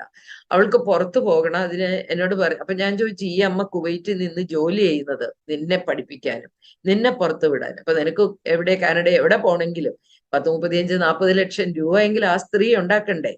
അന്നേരം എന്നോട് പറയാം, അത് കടവായിട്ട് തന്നാ മതി, ഞാൻ തിരിച്ചു കൊടുത്തോളാം. അപ്പൊ യാതൊരു ബന്ധവും മാതാപിതാക്കളും മക്കളും തമ്മിൽ കാണുന്നില്ല. ഇത് ആരുടെ പരാജയമാണ്? ഇത് നമ്മുടെ പരാജയമാണ്. നമ്മൾ പരാജയപ്പെട്ടു.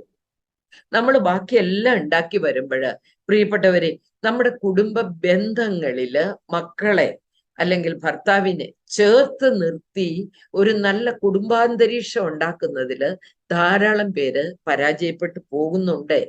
അത് ഞാനൊന്ന് ഓർമ്മിപ്പിക്കാൻ വേണ്ടി പറഞ്ഞതാണ്. അത് നമ്മൾ പുറത്തു പറയാൻ ഇഷ്ടപ്പെടാതെ എന്തുമാത്രം ഇങ്ങനെയുള്ള ഇന്നർ കോൺഫ്ലിക്റ്റുമായിട്ടാണ് ഇന്നത്തെ സ്ത്രീകൾ ജീവിക്കുന്നത്. ഞാൻ ചിലപ്പോൾ ഓർക്കാറുണ്ട്, പുറമെ എല്ലാം ഭദ്രമാണ്, നല്ല വീട്, നല്ല സുന്ദരികളായ സ്ത്രീകള്, നല്ല, പക്ഷെ ഉള്ളിലുണ്ടല്ലോ ഫ്രസ്ട്രേഷനാണ്, സമാധാനം ഇല്ല. അതാണ് പലപ്പോഴും കുടുംബങ്ങളിൽ ഞാൻ കാണുന്നത്. സമാധാനം ഇല്ലാത്ത അമ്മമാര്. സൗകര്യങ്ങളുണ്ട്, സമാധാനം ഇല്ല. അതുകൊണ്ട് ഞാൻ പറയും നമുക്കൊരു തിരിച്ചുപോക്കിന്റെ കാലമായിരിക്കുന്നു. നമുക്ക് നഷ്ടമായിക്കൊണ്ടിരിക്കുന്ന നമ്മുടെ കുടുംബ ബന്ധങ്ങളെ, അതിന്റെ സർവവിധ പ്രതാപങ്ങളോടും കൂടി പ്രിയപ്പെട്ട മക്കളെ നമുക്കൊന്ന് തിരിച്ചു പിടിക്കാനാവുമെങ്കിൽ ഇന്നത്തെ ഈ ക്രിമിനലിസത്തിന്, അല്ലെങ്കിൽ ഇന്നത്തെ ഈ പല കുറ്റകൃത്യങ്ങൾക്കും അവസാനം ഉണ്ടാവുമെന്ന് വിശ്വസിക്കുന്നയാളാ ഞാൻ. അതുകൊണ്ട് കുടുംബത്തിലേക്ക് നമുക്കൊരു തിരിച്ചുപോക്ക്, അതാണ് നമുക്ക് ഇന്ന് ഈ വിമൻസ് ഡേയിൽ ഞാൻ നിങ്ങളോട് പറയുന്നത്. സ്ത്രീ ആയിക്കൊണ്ട് പുരുഷനോട് ഫൈറ്റ് ചെയ്യാനുള്ള സ്വാതന്ത്ര്യം അല്ല നമുക്ക് വേണ്ടത്. കാരണം ഞാൻ ഇന്ന് കാണുന്നതെല്ലാം അങ്ങനെ വിചിത്രമായ കേസുകളാണ്. കഴിഞ്ഞ ദിവസം തന്നെ എനിക്ക് ടെക്നോ പാർക്കിൽ ജോലി ചെയ്യുന്ന ഒരു ചെറുക്കനും വേണം, ഭയങ്കര അടിയാ. എന്നിട്ട് രണ്ടുപേരും എംടെക് ഒക്കെയാ. അപ്പൊ എന്നോട് പറഞ്ഞു, അവര് വാടക വീട്ടിൽ താമസിക്കുന്നു, 20,000 രൂപ വാടക, 10 നീ വെക്ക്, 10 ഞാൻ വെക്കും. ഒരു സ്ത്രീ വന്ന് വീട്ടുവേല ചെയ്യുന്നതിന് ആഴ്ചയിൽ 3 ദിവസം കണ്ട് വരുന്നതിന് 16,000 രൂപ, 8 നീ വെക്ക്, 8 ഞാൻ വെക്കും. പിന്നെ ഗ്രോസറി മറ്റേത് മറിച്ചെല്ലാം കൂടെ 14, 7 നീ വെക്ക, 7 ഞാൻ വെക്കും. പിന്നെ അവരുടെ പരിപാടി എന്ന് സൺഡേ നീ കുക്ക് ചെയ്യണം, മൺഡേ ഞാൻ കുക്ക് ചെയ്യും, ട്യൂസ്ഡേ നീ കുക്ക് ചെയ്യണം, വെനസ്ഡേ ഞാൻ കുക്ക് ചെയ്യും. അങ്ങനെ ഇവരെല്ലാം ഡിവൈഡ് ചെയ്ത് വെച്ചിരിക്കുക, ഭാര്യയും ഭർത്താവുമാണ്. എന്നിട്ടുള്ള രസം എന്നാന്ന് ചോദിച്ചാല് ഇവർക്ക് ഒരു വണ്ടിയേ ഉള്ളൂ. ഇവളെ ഓഫീസിൽ ഡ്രോപ്പ് ചെയ്യണമെങ്കിൽ എല്ലാ ദിവസവും അവള് 300 രൂപ കൊടുക്കണം പെട്രോൾ അടിക്കാൻ. ഇതിനെ ഭാര്യ ഭർത്തൃബന്ധം എന്നാണ് അവർ പറയുന്നത്. ഞങ്ങൾ രണ്ടുപേരും ഈക്വാലിറ്റി. പ്രിയപ്പെട്ടവരെ, ഇത് ഈക്വാലിറ്റിയാണോ?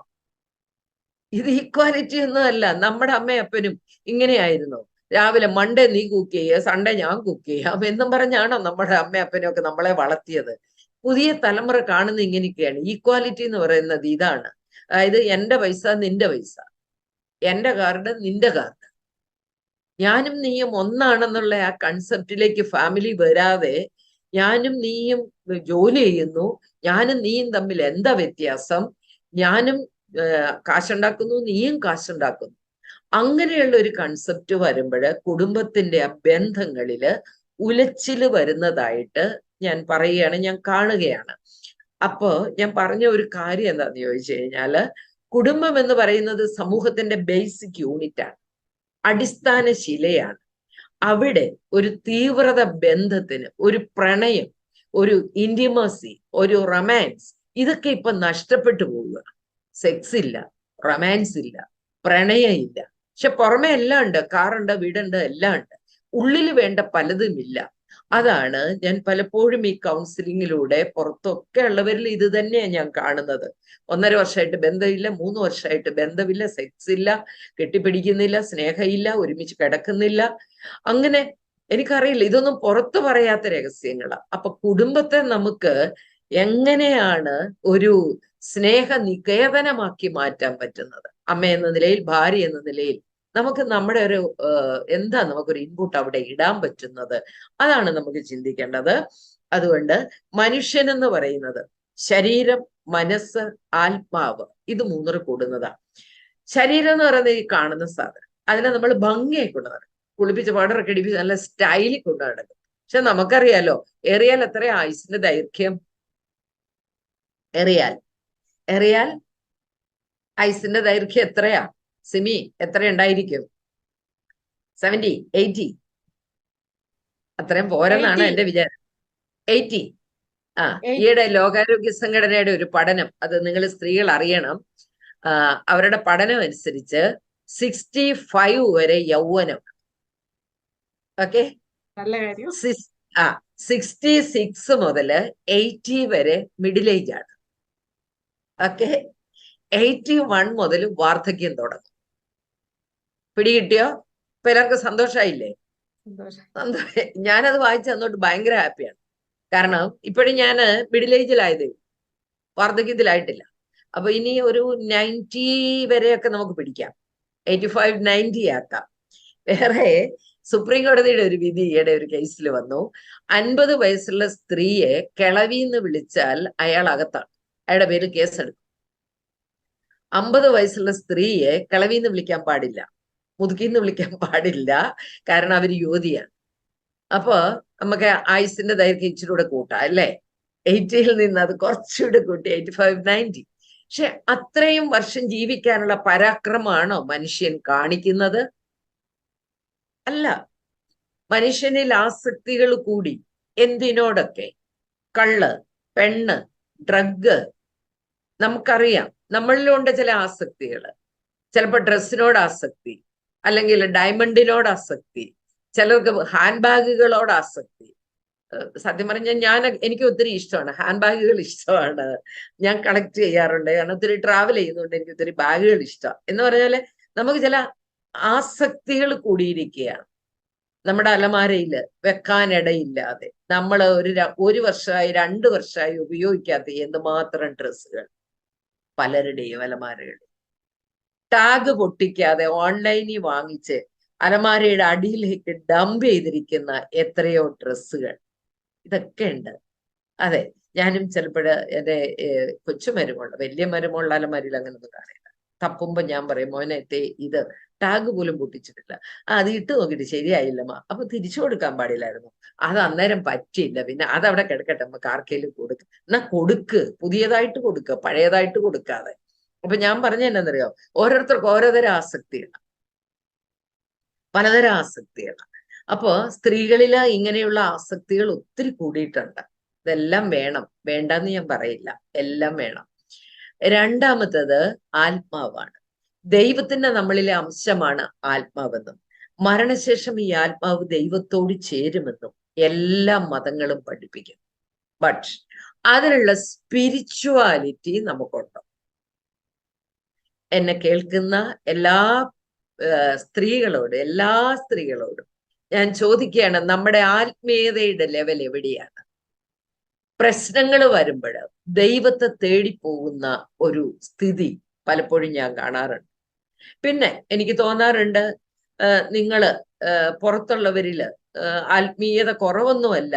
വളംനാലച്ഛന്റെ ധ്യാനം, പൂവണ്ണത്തിലച്ഛന്റെ ധ്യാനം, പിന്നെ വട്ടായിലച്ഛന്റെ ധ്യാനം, പിന്നെ അവിടുന്ന് പോരുമ്പോഴേ നമുക്ക് ചില ധ്യാനങ്ങൾ, ഇതൊക്കെ ഉണ്ട്, ഇല്ലെന്നൊന്നും ഞാൻ പറയില്ല. അതിനെ ഞാൻ ആത്മീയത എന്ന് വിളിക്കില്ല, അതിനെ ഞാൻ സ്പിരിച്വാലിറ്റി എന്ന് വിളിക്കില്ല. സ്പിരിച്വാലിറ്റി പള്ളി പോകുന്നതല്ല. സ്പിരിച്വാലിറ്റി നമ്മള് എന്താ പറയാ, വിമൻസ് അസോസിയേഷനിൽ പ്രവർത്തിക്കുന്നതല്ല, കൊന്ത കഴുത്തയിലിടുന്നതല്ല, കൊന്ത അടുക്കളയിലും വണ്ടിയിലും എല്ലാം കൊണ്ട് വെക്കുന്നതല്ല. Spirituality is a way of life. അതൊരു ജീവിത ക്രമമാണ് പ്രിയപ്പെട്ടവർ. അതാണ് നമുക്ക് നഷ്ടമായത്.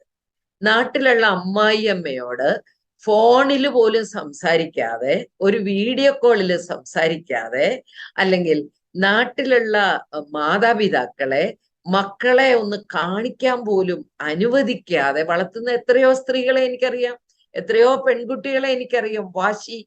സ്പിരിച്വാലിറ്റി എന്ന് പറയുന്നത് എന്താണ്? വിട്ടുകൊടുക്കലാണ്, ക്ഷമയാണ്. അല്ലാതെ പ്രാർത്ഥനകളുടെ കൊന്ത. ഞാനിപ്പോ രാവിലെ ഇരുന്നിട്ട് കൊന്ത, കരുണക്കൊന്ത എല്ലാം ചൊല്ലിയിട്ടാണ് ഞാൻ ഈ ക്ലാസ്സിനായിട്ട് ഇരിക്കുന്നത്. ഞാൻ എന്നും അങ്ങനെയാണ്, 5 മണിക്ക് എഴുന്നേക്കും, 5:30 ആകുമ്പോ എന്റെ പള്ളിയിലേക്ക് നടക്കും. എല്ലാ ദിവസവും ഒരു 20-22 മിനിറ്റ് നടക്കും ഞാൻ. എന്റെ പുറകെ, ഇപ്പൊ എന്റെ വീട്ടിലുള്ള എല്ലാവരും പള്ളി പോയി, എന്റെ പുറകെ മക്കള് വരും, കൊച്ചുമക്കള് വരും. അങ്ങനെ ഒരു സ്പിരിച്വാലിറ്റി ഉണ്ട്. അത് വേറൊരു കാര്യം. ഞാൻ ഈയിടെ ഒരു പള്ളിയില്, അതൊരു ഓർത്തഡോക്സ് ആണോ യാക്കോബ ഏതൊരു പള്ളിയിലാണ് ക്ലാസ് എന്ന് പറഞ്ഞാൽ അവരുടെ സൺഡേ സ്കൂൾ സംഘടനകളുടെയൊക്കെ വാർഷികം. പള്ളിക്കകത്തിരിക്കുമ്പോൾ വികാരിയച്ഛന് എന്നോട് പറഞ്ഞു, ഗ്രേസ് ചേച്ചി സ്ത്രീകളോട് കട്ടിയായിട്ട് പറയണം. അപ്പൊ ഞാൻ ചോദിച്ചു, അച്ഛാ എത്ര കിലോ കട്ടി എടുക്കണം? ഞാൻ അന്നേരം പറഞ്ഞു, എടുക്കാവുന്ന കട്ടിയായിട്ട് പറയണം. ഞാൻ ചോദിച്ചു, അച്ഛൻ അത് പറയാൻ എന്താ കാര്യം? അപ്പൊ ഞാൻ പറഞ്ഞു, ഞാൻ പറയാം. ചേച്ചി നോക്കിക്കേ, ആ ബാക്ക് ബെഞ്ചിൽ നിന്ന് ഫ്രണ്ടിലേക്ക് വരുമ്പോ 5ാമത്തെ റോ നോക്കി, അതിനകത്തൊരു ക്രീം സാരി കണ്ടോ? ഞാൻ പറഞ്ഞു, കണ്ടു. അത് അമ്മയാണ്, അമ്മായിയമ്മയാണ്. ഇനി ഫ്രണ്ടിലേക്ക് വന്നു, 3ാമത്തെ റോയിലേക്ക് പോയി അച്ഛാ, പോയി. പച്ച ചുരിദാർ കണ്ടോ? കണ്ടു. അത് മരുമകളാണ്. ഇവർ രണ്ടുപേരും ഭക്തയായ വെറോനിക്കായെ പോലെ, യേശുവിന്റെ തിരുമുഖം തുടച്ച വെറോനിക്കായെ പോലെ ഭക്തരാണ്. പള്ളിയിലെ എല്ലാ കാര്യങ്ങളിലും അവര് മുന്നിലുണ്ട്. അവരെല്ലാ ദിവസവും കുർബാനയ്ക്ക് വരുന്നുണ്ട്. അവരൊരു വീട്ടിലാണ് താമസിക്കുന്നത്. മകൻ ദുബൈയിലാണ്, മരുമകളും 3 പിള്ളേരും മേളിലത്തെ നിലയിൽ, ഭർത്താവ് മരിച്ച വിധവയായ അമ്മ താഴത്തെ നിലയിൽ. ഈ 2 വീട്ടുകാർ, അതായത് മേളിലത്തെ താമസക്കാരും താഴത്തെ താമസക്കാരെയും തമ്മിൽ സംസാരമില്ല, കേറ്റിറക്കമില്ല, ഒരു ബന്ധവും ഇല്ല. പക്ഷെ ഇവർ രണ്ടുപേരും എല്ലാ കാര്യങ്ങളിലും പള്ളിയിലെ പിരിവിന്റെ കാര്യത്തിൽ എല്ലാത്തിലും മുന്നിലാണ്. അപ്പൊ ഗ്രേസ് ചേച്ചി പറയേണ്ട കാര്യം ഇതാണ്: പള്ളിയിൽ വരണ്ട, പിരിവും തരണ്ട, ഒന്നും ചെയ്യണ്ട, അവർ രണ്ടുപേരോടൊന്ന് മിണ്ടിയാ മതി. അതാണ് പ്രാർത്ഥന. ഇപ്പൊ ഞാൻ നിങ്ങളോട് പറയുന്നത്, നമുക്ക് ഈ വനിതാ ദിനത്തിൽ ഒരാത്മ പരിശോധന ചെയ്യുക. എന്റെ ആത്മീയത എവിടെ നിൽക്കുന്നു? ആരോടൊക്കെ ക്ഷമിക്കാനുണ്ട്? ആരോടൊക്കെ പൊറുക്കാനുണ്ട്? എത്ര നാളായി അമ്മായിമ്മയെ വിളിച്ചിട്ട്? എത്ര നാളായി നാത്തൂനെ കണ്ടിട്ട്? നിങ്ങളൊന്ന് ആലോചിക്കുക. അതാണ് നമ്മുടെ ആഘോഷങ്ങൾ, ബന്ധങ്ങളെ തീവ്രമാക്കുന്ന ആഘോഷങ്ങൾ. നമുക്കെല്ലാരും വേണം. ആ ഒരു ബന്ധത്തിലേക്ക് വന്നു കഴിഞ്ഞാൽ നമ്മുടെ മനസ്സിന് ഭയങ്കര സമാധാനവും സന്തോഷവും കിട്ടും. അപ്പൊ ആത്മീയതയിലേക്ക് ഒരു തിരിച്ചുപോക്ക് നമുക്ക് അനിവാര്യമായിരിക്കുന്നു. നഷ്ടമായിക്കൊണ്ടിരിക്കുന്ന നമ്മുടെ കുടുംബ പ്രാർത്ഥനകളെയും നഷ്ടമായിക്കൊണ്ടിരിക്കുന്ന നമ്മുടെ ബന്ധങ്ങളെയും കുറച്ചും കൂടി തീവ്രതയിലേക്ക് കൊണ്ടുവരാനായിട്ട് ഈ വനിതാ ദിനം നമ്മളെ ഒരു ഓർമ്മപ്പെടുത്തൽ നടത്തുന്നു എന്ന് വിചാരിക്കുക. മൂന്നാമത്തത് മനസ്സാണ്. ഇത് വല്ലാത്തൊരു സാധനമാണ്. രഹസ്യങ്ങളുടെ ഒരു കലവറയാണ്. അതിന്റെ ഉള്ളിൽ നമ്മൾ എന്തൊക്കെയാ ഒളിപ്പിച്ചു വെച്ചിരിക്കുക? ആരോടും പറയാൻ കൊള്ളുകയില്ലാത്ത എന്തൊക്കെ രഹസ്യങ്ങൾ. ഞാൻ ഈയിടെ ഒരു ജേർണലിൽ വായിച്ചു, ഇന്ത്യയിലെ മാനസിക രോഗികളുടെ എണ്ണം ഭയാനകമായി കൂടുന്നു. അവരുടെ കണക്കനുസരിച്ച് ഇന്ത്യയില് മാനസിക രോഗ ചികിത്സയ്ക്ക് വിറ്റുതീരുന്ന മരുന്നിന്റെ 30% വിഴുങ്ങുന്നത് മലയാളിയാണ്. അവര് വേറൊരു കണക്ക് പറയുന്നുണ്ട്. കേരളത്തിൽ 5 വീട്ടിൽ ഒരാൾക്ക് വട്ടുണ്ടെന്നാ പറയുന്നത്. അവര് വേറൊരു കണക്ക് പറയുന്നുണ്ട്, അമേരിക്കയിൽ 5 സ്ത്രീകളിൽ ഒരാൾക്ക് വട്ടുണ്ടെന്ന്. ഇതൊന്നും എനിക്കറിയില്ല. ഇതൊരു ഏജൻസി എന്തോ ഒരു സ്റ്റഡി നടത്തി പറഞ്ഞതാ. പക്ഷെ അത് കേട്ടപ്പോ എനിക്ക് തോന്നിയ ഒരു കാര്യം എന്നത്, നമുക്കെല്ലാം ശകലം കുഴപ്പമാണ്. സത്യല്ലേ? ആലോചിച്ച് നോക്കി. അല്ലേ സൗമ്യ? ഒന്ന് ആലോചിച്ച്. ചില സമയത്ത് നമുക്ക് തന്നെ നമ്മുടെ സ്വഭാവം പിടിക്കത്തില്ല. നമ്മൾ തന്നെ പറയും, ഇതേ മനുഷ്യനെ എനിക്ക് നല്ല കിറുക്ക് പിടിച്ചിരിക്കുക, എന്നോട് ഇപ്പൊ ഒന്നും മിണ്ടരുത്. അതെ, ഭയങ്കര ദേഷ്യമാണ് ഇപ്പോഴത്തെ ആൾക്കാർക്ക്. ശരിക്കും കുച്ചിപ്പുടി, മോഹിനിയാട്ടം, ഓട്ടംതുള്ളൽ. കഴിഞ്ഞ ദിവസം എനിക്ക് ഒരു കേസ്, അത് എന്നെ എന്താ പറയാ, ഒരു വെളിയിൽ നിന്ന സ്ഥലമൊന്നും ഞാൻ പറയുന്നില്ല. ഭാര്യയും ഭർത്താവും കൂടെ ചിക്കൻ കറി വെക്കാൻ തീരുമാനിച്ചു. നിങ്ങള് ചിക്കൻ കറി വെക്കാറുണ്ടല്ലോ അല്ലേ അവിടെ? ആ, എന്നിട്ട് ഭാര്യ ഭർത്താവിനോട് പറഞ്ഞു, ഒരു സൺഡേ ഓഫ് ആ രണ്ടുപേർക്കും. ഭാര്യ ഭർത്താവിനോട് പറഞ്ഞു, അതെ എന്നെ സഹായിക്കോ? സഹായിക്കാവിടോ, സഹായിക്കാം. എന്നാ സഹായിക്കണ്ടേ? അത് അടുക്കളയല്ല, ഞാൻ ചിക്കൻ കഴുകാം, നിങ്ങൾ വാ, സബോള അരിഞ്ഞ. പിന്നെ ഞാൻ സബോള, പച്ചമുളക്, ഇഞ്ചി, വെളുത്തുള്ളി എല്ലാം അരിയുന്ന കാര്യം ഞാൻ ഏറ്റു. അവള് ചിക്കൻ കഴുകുന്നു, അവന് കട്ടിംഗ് ബോർഡെ വെച്ച് സബോള കട്ട് ചെയ്യാണ്. ഉടനെ ഇവള് പറഞ്ഞു, എന്തുവാ എന്റെ പൊന്നെ ഇത്, ഇങ്ങനെയാണോ സബോള കട്ട് ചെയ്യുന്നത്? അതൊക്കെ ഈവൻ ആയിരിക്കണം, അതിനൊരു സ്റ്റൈല് വേണം, ഒരേ വലിപ്പം വേണം. അപ്പൊ അവൻ ചോദിച്ചു, ഇത് വേഗല്ലേ? ഇത് അടുപ്പ കിടന്ന് വേകുമ്പോ അത് വെന്തങ്ങ് അലിയല്ലേ? അത് ഈവൻ ആയാലെങ്ങനെ, എങ്ങനെ ആയാലെങ്ങനെ സബോള വേകും. അതുകൊണ്ട് ഞാൻ ഇങ്ങനെ അരിയത്തുള്ളൂ. ഉടനെ അവള് പിച്ചാത്തി കയറി പിടിച്ചു. പിച്ചാത്തി കയറി പിടിച്ചപ്പോ അവനൊരു തള്ളു കൊടുത്തു. തള്ളു കൊടുത്തപ്പോ അവനൊരു തുപ്പ് കൊടുത്തു. അവള് തുപ്പിയപ്പോ അവന് അവിടെ കവള കയറി പിടിച്ചു. കവളെ കയറി പിടിച്ചപ്പോ അവളൊരു കടി കൊടുത്തു. അവന് സ്ലീവ്ലെസ് ബനിയനാണ് ഇട്ടിരുന്നത്. അവന്റെ കൈയുടെ ഓരത്തിന്റെ അവിടെ വായുടെ വട്ടം അവൾ കടിച്ച് പറിച്ചാണ്. അപ്പൊ അവന് നൊന്തപ്പോ ഇവള് വിടാൻ വേണ്ടി അവനൊരു തൊഴി കൊടുത്തു. അവനൊരു തൊഴി കൊടുത്തപ്പോ അവള് അടുക്കള നിന്ന് അവള് വിസിറ്റിംഗ് റൂമിലെ സെറ്റിയെ കൂടെ തട്ടി അപ്പുറത്ത് പോയി വീണു. അവിടെ നടുവും തല്ലി വീണു. അവക്ക് നന്നായിട്ട് വേദന എടുത്തു. അവള് എഴുന്നേറ്റിട്ട് പറഞ്ഞു, എടാ നിന്നെ ഞാൻ പോലീസിനെ വിളിച്ച് പിടിപ്പിക്കും, പോലീസിനെ വിളിക്കും ഞാനിപ്പോ. അപ്പൊ അവൻ പറഞ്ഞു, ചോണയുണ്ടോ നിനക്ക്? വിളിക്കടി, വിളിക്കടി, വിളിക്കടി. അവിടെ പുറകെ നടക്കുക. അപ്പൊ രസം എന്താന്ന് വെച്ചാൽ ഇവള് നേഴ്സാണ്, ഇവക്ക് PR ഉണ്ട്. ഇവളവിടെ ചെന്നിട്ട് കുറെ നാളായതാണ്. ഇവൻ ഈയിടെ കെട്ടി അങ്ങോട്ട് എഴുന്നള്ളിയതേ ഉള്ളൂ. ഇവന്റെ പേപ്പർ വർക്കുകള് PR ആയിട്ടില്ല, നടക്കുന്നതേ ഉള്ളൂ. പണി ശരിക്കും ഒരെണ്ണം ആയിട്ടില്ല. ഇവിടെ ചെലവിലാണ് കഴിയുന്നത്. ചെറിയ എന്തോ ഒരു കാര്യത്തിന് വല്ലപ്പോഴും പോകുന്നുണ്ട്, അത്രേ ഉള്ളൂ. എന്നാൽ ഇവനൊന്ന് ഓർക്കണ്ടേ, എന്റെ PR ആകുന്നിട വരെ ഇവളെ തമ്പി പിടിച്ച് നിൽക്കാം, അല്ലെങ്കിൽ ഞാനൊന്ന് വെയിറ്റ് ചെയ്യാം. വിളിക്കടി, വിളിക്കടി, വിളിക്കടി എന്ന് പറഞ്ഞ് അവള് പോലീസിനെ വിളിച്ചു. പോലീസ് വന്നു. രണ്ടുപേരും അടുക്കളയൊക്കെ ക്ലീൻ ആക്കി. പോലീസ് വന്നപ്പോ sorry sir, yes sir, no sir എന്നൊക്കെ പറഞ്ഞ് പോലീസ് രണ്ടുപേരെ കുറച്ച് വാണിംഗ് എല്ലാം കൊടുത്തിട്ട് സാർ എനിക്ക് പരാതിയൊന്നും ഇല്ല എന്നും പറഞ്ഞ് തിരിച്ചുപോയി. പക്ഷെ പോലീസ് വന്നു കഴിഞ്ഞപ്പോ അവന്റെ വാശി കൂടി, വീണ്ടും വഴക്ക് പിടിച്ചു. അങ്ങനെ അവന് തല്ലായി, ഉരുട്ടിപ്പിടുത്തമായി. അതൊക്കെ കഴിഞ്ഞ് വെളുപ്പിനെ 3 മണിയായപ്പോ അവൻ അവിടുന്ന് ഇറങ്ങി, ഇന്ത്യക്കുള്ള ടിക്കറ്റ് എടുത്ത് ഫ്ലൈറ്റ് കയറി ഇരുന്നിട്ട് അവക്കൊരു message, Indu I am going to India. അവൾ ഇതൊന്നും കണ്ടില്ല, അവൾ അവിടെ കിടന്നു കരഞ്ഞോണ്ട് കിടക്കുക. നേരം വെളുത്തപ്പോ നോക്കിയപ്പോഴാണ് അവൻ ഇന്ത്യക്ക് പോയി. അവൾ എന്നെ വിളിക്കുകയാണ്, കാരണം പ്രീ മാരേജ് കോഴ്സ് കൂടിയത്. അപ്പൊ അത് കഴിഞ്ഞ് അവൾ എന്നെ വിളിച്ച് ഈ സംഭവം എല്ലാം പറഞ്ഞു. ഗ്രേസ് ആന്റി പോയി, കയ്യിൽ നിന്ന് പോയി. ഞാൻ ചോദിച്ചു എന്നാ പറ്റിയേ?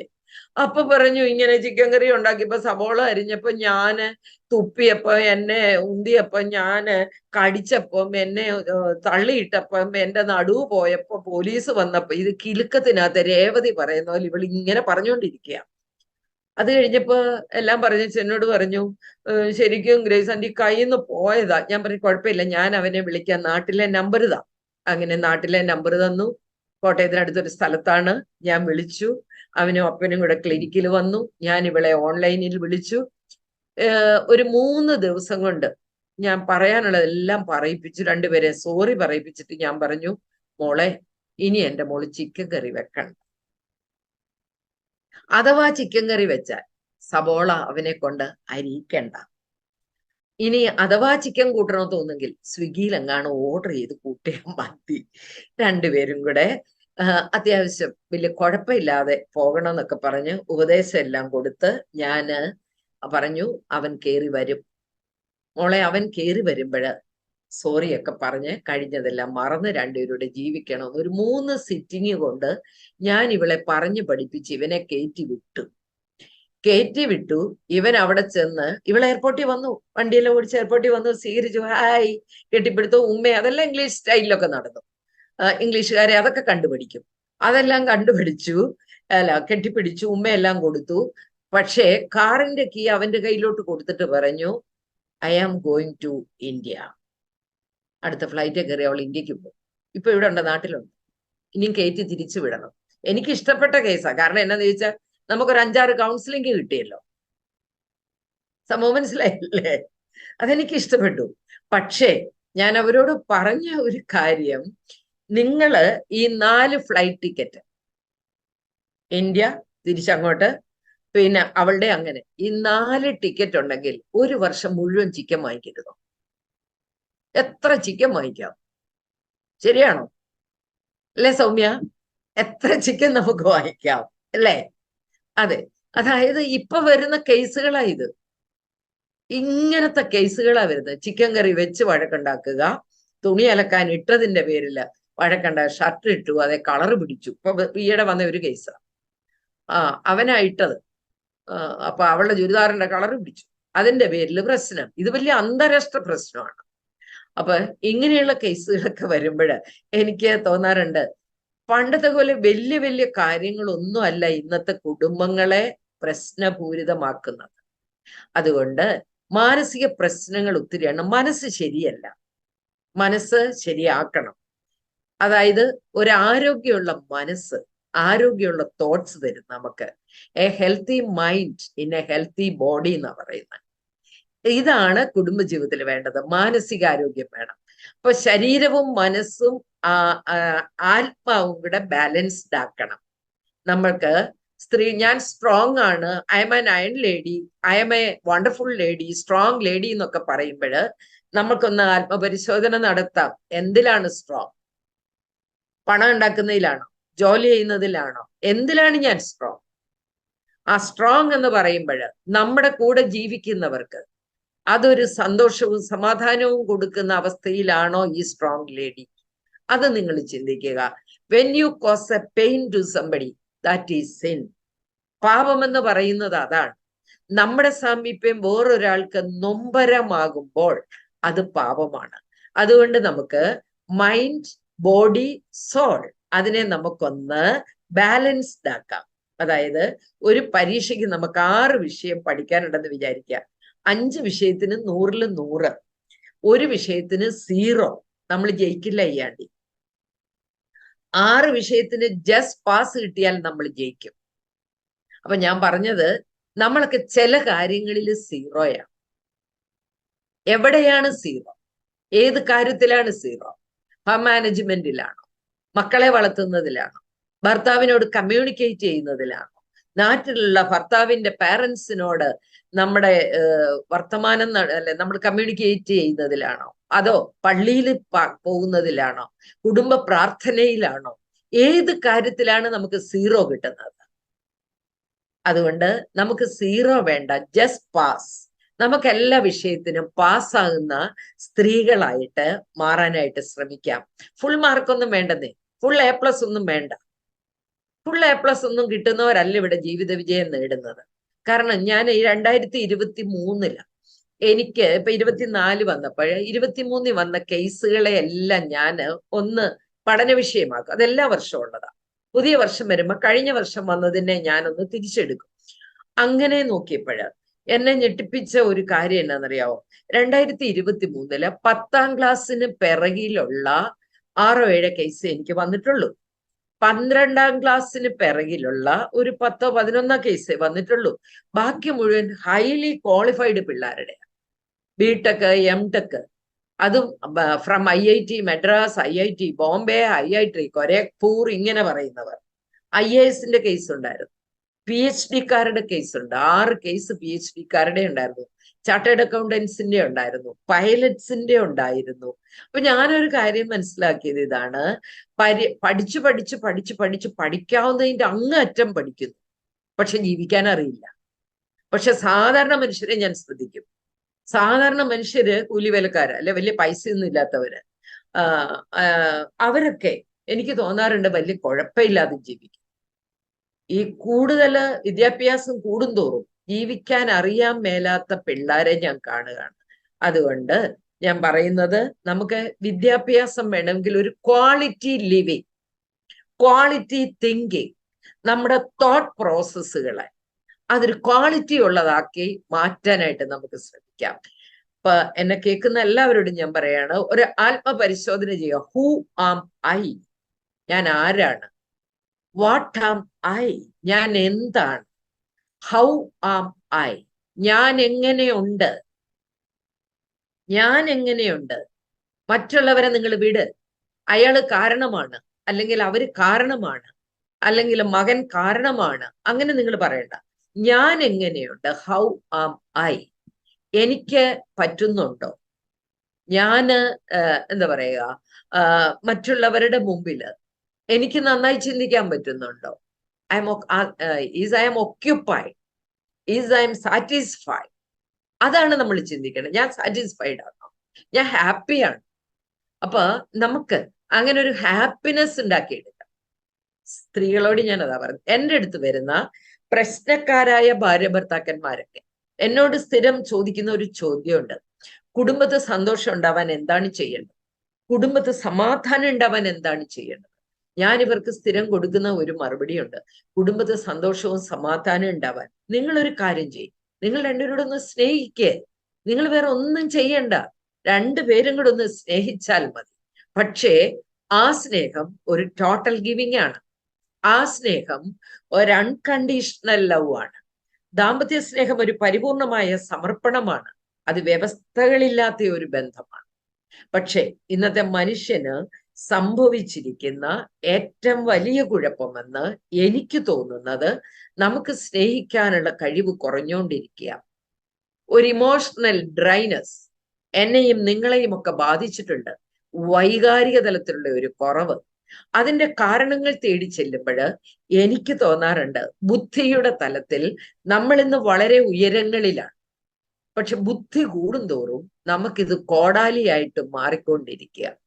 ഞാൻ ഈയിടെ കണ്ടുപിടിച്ച ഒരു കണ്ടുപിടുത്തമുണ്ട്: ബുദ്ധി കൂടുന്തോറും മനുഷ്യൻ ചിരിക്കത്തില്ല, ബുദ്ധി കൂടുന്തോറും മസിൽ പിടുത്തം കൂടുക. അതുകൊണ്ട് ഞാൻ നിങ്ങളോട് പറയുന്നത്, കുടുംബം എന്ന് പറയുന്നത് ബുദ്ധിയുടെ തലത്തില് നമ്മൾ കൊണ്ടുപോകേണ്ട ഒരു ജീവിത രംഗം അല്ല. ഇന്റലിജൻസ് ലെവലിനേക്കാൾ അവിടെ ആവശ്യം ഇമോഷണൽ ലെവലിലാണ് നമ്മൾ നിൽക്കേണ്ടത്. വൈകാരിക പക്വതയാണ്. വൈകാരികമായ പക്വത, ഇന്റിമസിയാണ് വേണ്ടത്. കുടുംബത്തിനൊരു ഭാഷയുണ്ടാവണം. കുടുംബത്തിന്റെ ഭാഷ സ്നേഹത്തിന്റെ ഭാഷയാവണം. സ്നേഹത്തിന്റെ ഭാഷ ഹൃദയത്തിന്റെ ഭാഷയാവണം. യുക്തിബോധം കുടുംബത്തിന്റെ ഭാഷയല്ല.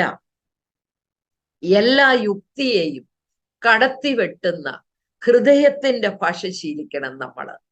നമുക്ക് പറ്റുമത്. സ്ത്രീയെ ദൈവം സൃഷ്ടിച്ചിരിക്കുന്നത് അങ്ങനെയാണ്.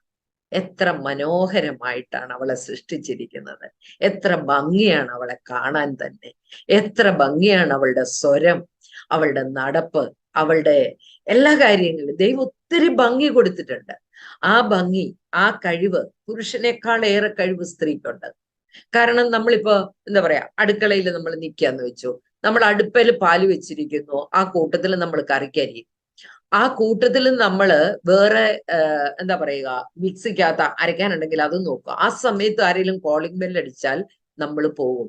അപ്പൊ ഞാൻ പറഞ്ഞു വന്നത്, നമുക്ക് തീർച്ചയായിട്ടും ഒരേ സമയത്ത് ഒത്തിരി കാര്യങ്ങൾ ചെയ്യാനുള്ള കഴിവ് ദൈവം തന്നിട്ടുണ്ട്.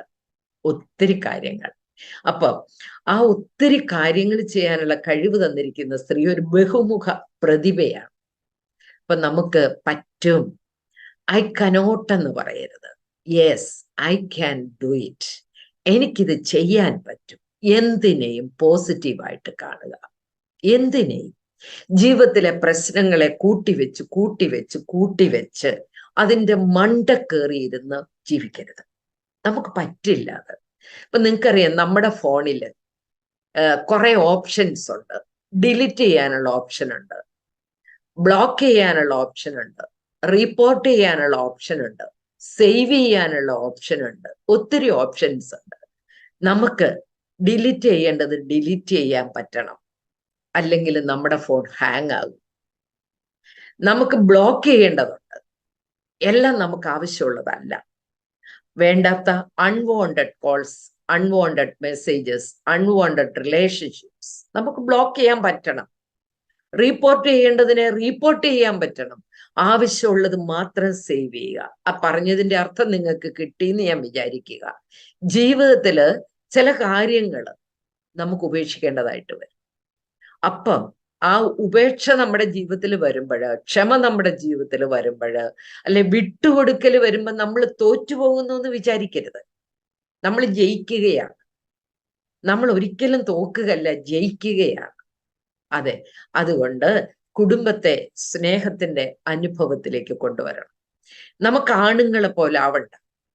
നമുക്ക് പെണ്ണായിട്ട് തന്നെ ജീവിക്കണം. ഞാൻ എപ്പോഴും പറയാറുണ്ട്, എനിക്ക് ആ മീശയും താടിയും ആ പരുക്കൻ സ്വരവും ആ പരുക്കൻ പ്രകൃതത്തെക്കാളൊക്കെ എത്രയോ ഇഷ്ടമാണ് നമ്മുടെ സോഫ്റ്റ്നെസ്, നമ്മുടെ ആ ഒരു ഭംഗി. അപ്പൊ ആ പെണ്ണായിട്ട് ജീവിച്ചുകൊണ്ടാണ് നമുക്ക് നമ്മുടെ കടമകൾ നിറവേറ്റേണ്ടത്.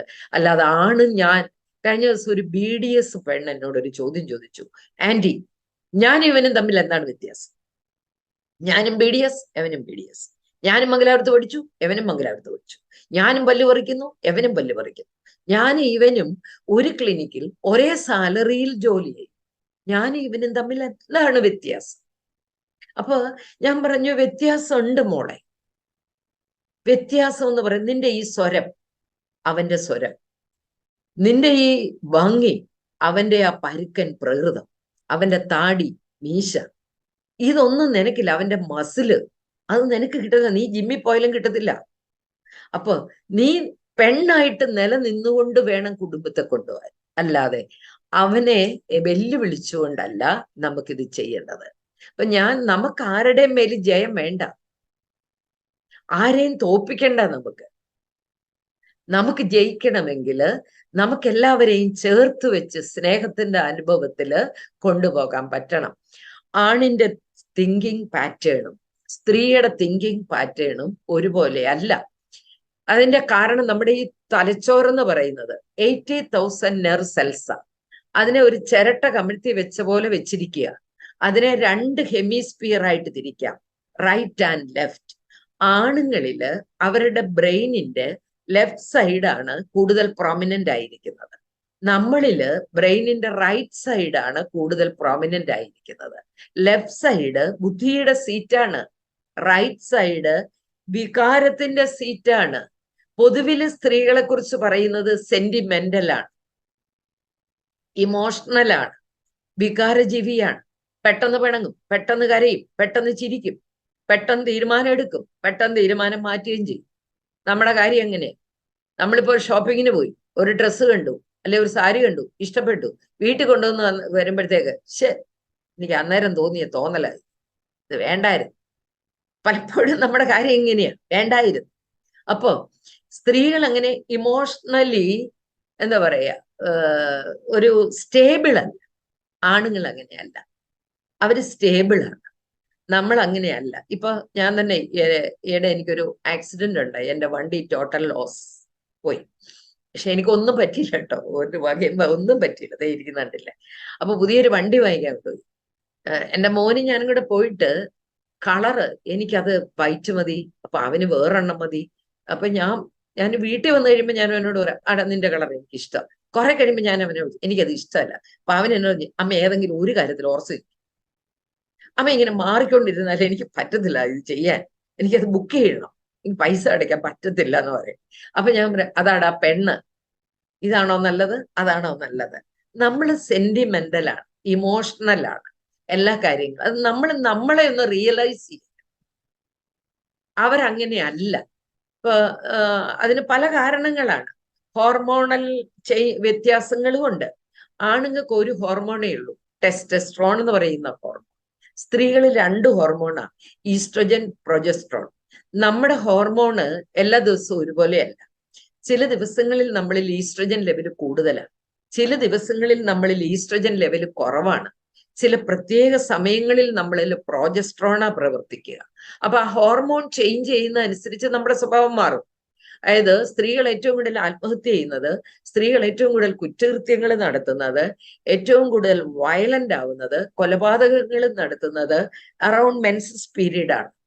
കുറ്റവാളികളായ സ്ത്രീകളുടെ ഇടയിൽ നടത്തിയ പഠനങ്ങളിൽ 72% കുറ്റകൃത്യങ്ങൾ സ്ത്രീകൾ ചെയ്തിട്ടുള്ളത് മെൻസസ് ഡേയ്സിലാണ്. ഇനി വിവാഹമോചനത്തെ എടുത്താൽ ഏറ്റവും കൂടുതൽ വിവാഹമോചനത്തിന് കുടുംബ കോടതിയിൽ കേസുകൾ വരുന്നത് first pregnancy, first breast feed ടൈമാണ്. കാരണം പ്രഗ്നൻസിയിൽ ബ്രസ്റ്റ് ഫീഡ് ടൈമിൽ ഈസ്ട്രോജൻ ഇല്ല, പ്രൊജസ്ട്രോൺ ആണ് പ്രവർത്തിക്കുക. അപ്പൊ ഈ ഹോർമോണാണ് മുലപ്പാൽ ഉണ്ടാക്കുന്നതല്ല. അപ്പൊ ആ ഉറക്കള, കൊച്ചിനെ വളർത്തല്, മുലപ്പാലിന് വേണ്ടി ഹോർമോൺ മാറുന്നത്, ഇതെല്ലാം സ്ത്രീയില് ഒത്തിരിയേറെ ഡിപ്രഷൻസ് ഉണ്ടാക്കും. അപ്പൊ ഇത് മനസ്സിലാക്കാൻ പലപ്പോഴും ആണുങ്ങൾക്ക് പറ്റിയെന്ന് വരത്തില്ലാതെ വരുമ്പോൾ ഈ സമയത്താണ് എനിക്ക് ഏറ്റവും കൂടുതൽ കുടുംബ പ്രശ്നങ്ങൾ വരുന്നത്. അപ്പൊ ഇത് ഞാൻ പറയുന്നതെന്നു ചോദിച്ചു കഴിഞ്ഞാൽ, നമുക്ക് എവറി 10 years നമ്മുടെ ആറ്റിറ്റ്യൂഡ്സ് മാറും. മനുഷ്യന്റെ ആറ്റിറ്റ്യൂഡ്സ് എവറി 10 years മാറും. അതായത് ഫസ്റ്റ് 10 നമ്മൾ സ്കൂളിൽ പോയത്, 10 to 20 നമ്മുടെ എന്താ പറയാ എക്സാംസ്, ബോർഡ് എക്സാംസ് ഒക്കെ വന്ന സമയം, 20 to 30 നമ്മൾ സെറ്റിൽ ഡൗൺ ചെയ്യാൻ, ജോലി കിട്ടാൻ, ജോലിക്ക് വേണ്ടി, അതാ നമ്മുടെ ശ്രമം. കല്യാണം. അപ്പൊ ആ 20 to 30 വരുമ്പോ കല്യാണം, പ്രഗ്നൻസി, കുറേ കാര്യങ്ങൾ. 30 to 40 എന്ന് പറയുന്ന പിള്ളേരെ വളർത്തുന്ന, പഠിപ്പിക്കുന്ന, അല്ലെ വീട് വെക്കണമെന്ന് ചിന്തിക്കുന്ന, പൈസ കൂട്ടി വെക്കണമെന്ന് ചിന്തിക്കുന്ന, സമ്പാദിക്കണമെന്ന് ചിന്തിക്കുന്ന ഒരു പീരീഡ്. പിന്നെ 40 to 50 ആകുമ്പോഴത്തേക്ക് പിള്ളേരെ സെറ്റിൽ ഡൗൺ ചെയ്യിക്കുന്ന തിരക്ക്, 50 to 60 അവരെ കെട്ടിക്കുന്ന തിരക്ക്, അവരുടെ കല്യാണം, അവരുടെ ജോലി, അങ്ങനെ കുറെ കാര്യങ്ങൾ. 60 കഴിയുമ്പോൾ നമ്മൾ മെനോപോസിലാണ്. വീണ്ടും നമ്മുടെ ആ ചെറിയ കാലത്തേക്ക് നമ്മൾ പോവുകയാണ്. മെനോപോസ് വരുമ്പോ ഇപ്പൊ ഞാനൊക്കെ 71 ആകുകയാണ്, 70 കഴിഞ്ഞു. അപ്പൊ ആ മെനോപോസിന്റെ, പക്ഷെ എനിക്ക് പറയുന്ന കുഴപ്പങ്ങളൊന്നും ഇല്ല കേട്ടോ. ഇതൊക്കെ സയന്റിഫിക് ആണ്. എനിക്ക് അങ്ങനെയുള്ള ഒരു പ്രശ്നം ഇതുവരെ വന്നിട്ടില്ല. ഞാനിപ്പോഴും ഏതാണ്ട് ഒരു 50s ഒക്കെ നിൽക്കുന്ന പോലെ തന്നെ എനിക്ക് തോന്നാറുള്ളൂ. പക്ഷെ മൂഡ് ഔട്ട്സ് ഉണ്ടാകുന്നു. അപ്പൊ ഞാൻ പറഞ്ഞു വന്നത് എന്നാന്നറിയാം, സ്ത്രീകളില് മൂഡ് ഫ്ലക്ച്വേഷൻസ് ഉണ്ട്, മൂഡ് സ്വിങ്സ് ഉണ്ട്. ഇത് പുരുഷന്മാർക്ക് മനസ്സിലാവില്ല. അതുകൊണ്ട് തന്നെ നമ്മളെ മനസ്സിലാക്കിയിട്ട് അഡ്വാൻസ് വേണമെങ്കിൽ നമുക്ക് പറയാം, ദേ ഈ ദിവസം എനിക്ക് ചിലപ്പോൾ ബുദ്ധിമുട്ടായിരിക്കും കേട്ടോ, ഞാൻ വല്ലതും പറഞ്ഞാൽ ഒന്നും മിണ്ടണ്ട കേട്ടോ. അല്ലാതെ ഒന്ന് പറഞ്ഞ് രണ്ടാമത്തേന് ക്ലാഷസ് ഉണ്ടാക്കുന്ന വഴക്കാളിയാണോ ഞാൻ ചിന്തിക്കുക. ഞാനൊരു വഴക്കാളിയാണോ? കഴിഞ്ഞ ദിവസം എനിക്ക് ഒരു കേസ് ഉണ്ടായിരുന്നു. അത് രണ്ടുപേരുടെ വർക്ക് ഫ്രം ഹോമാണ്.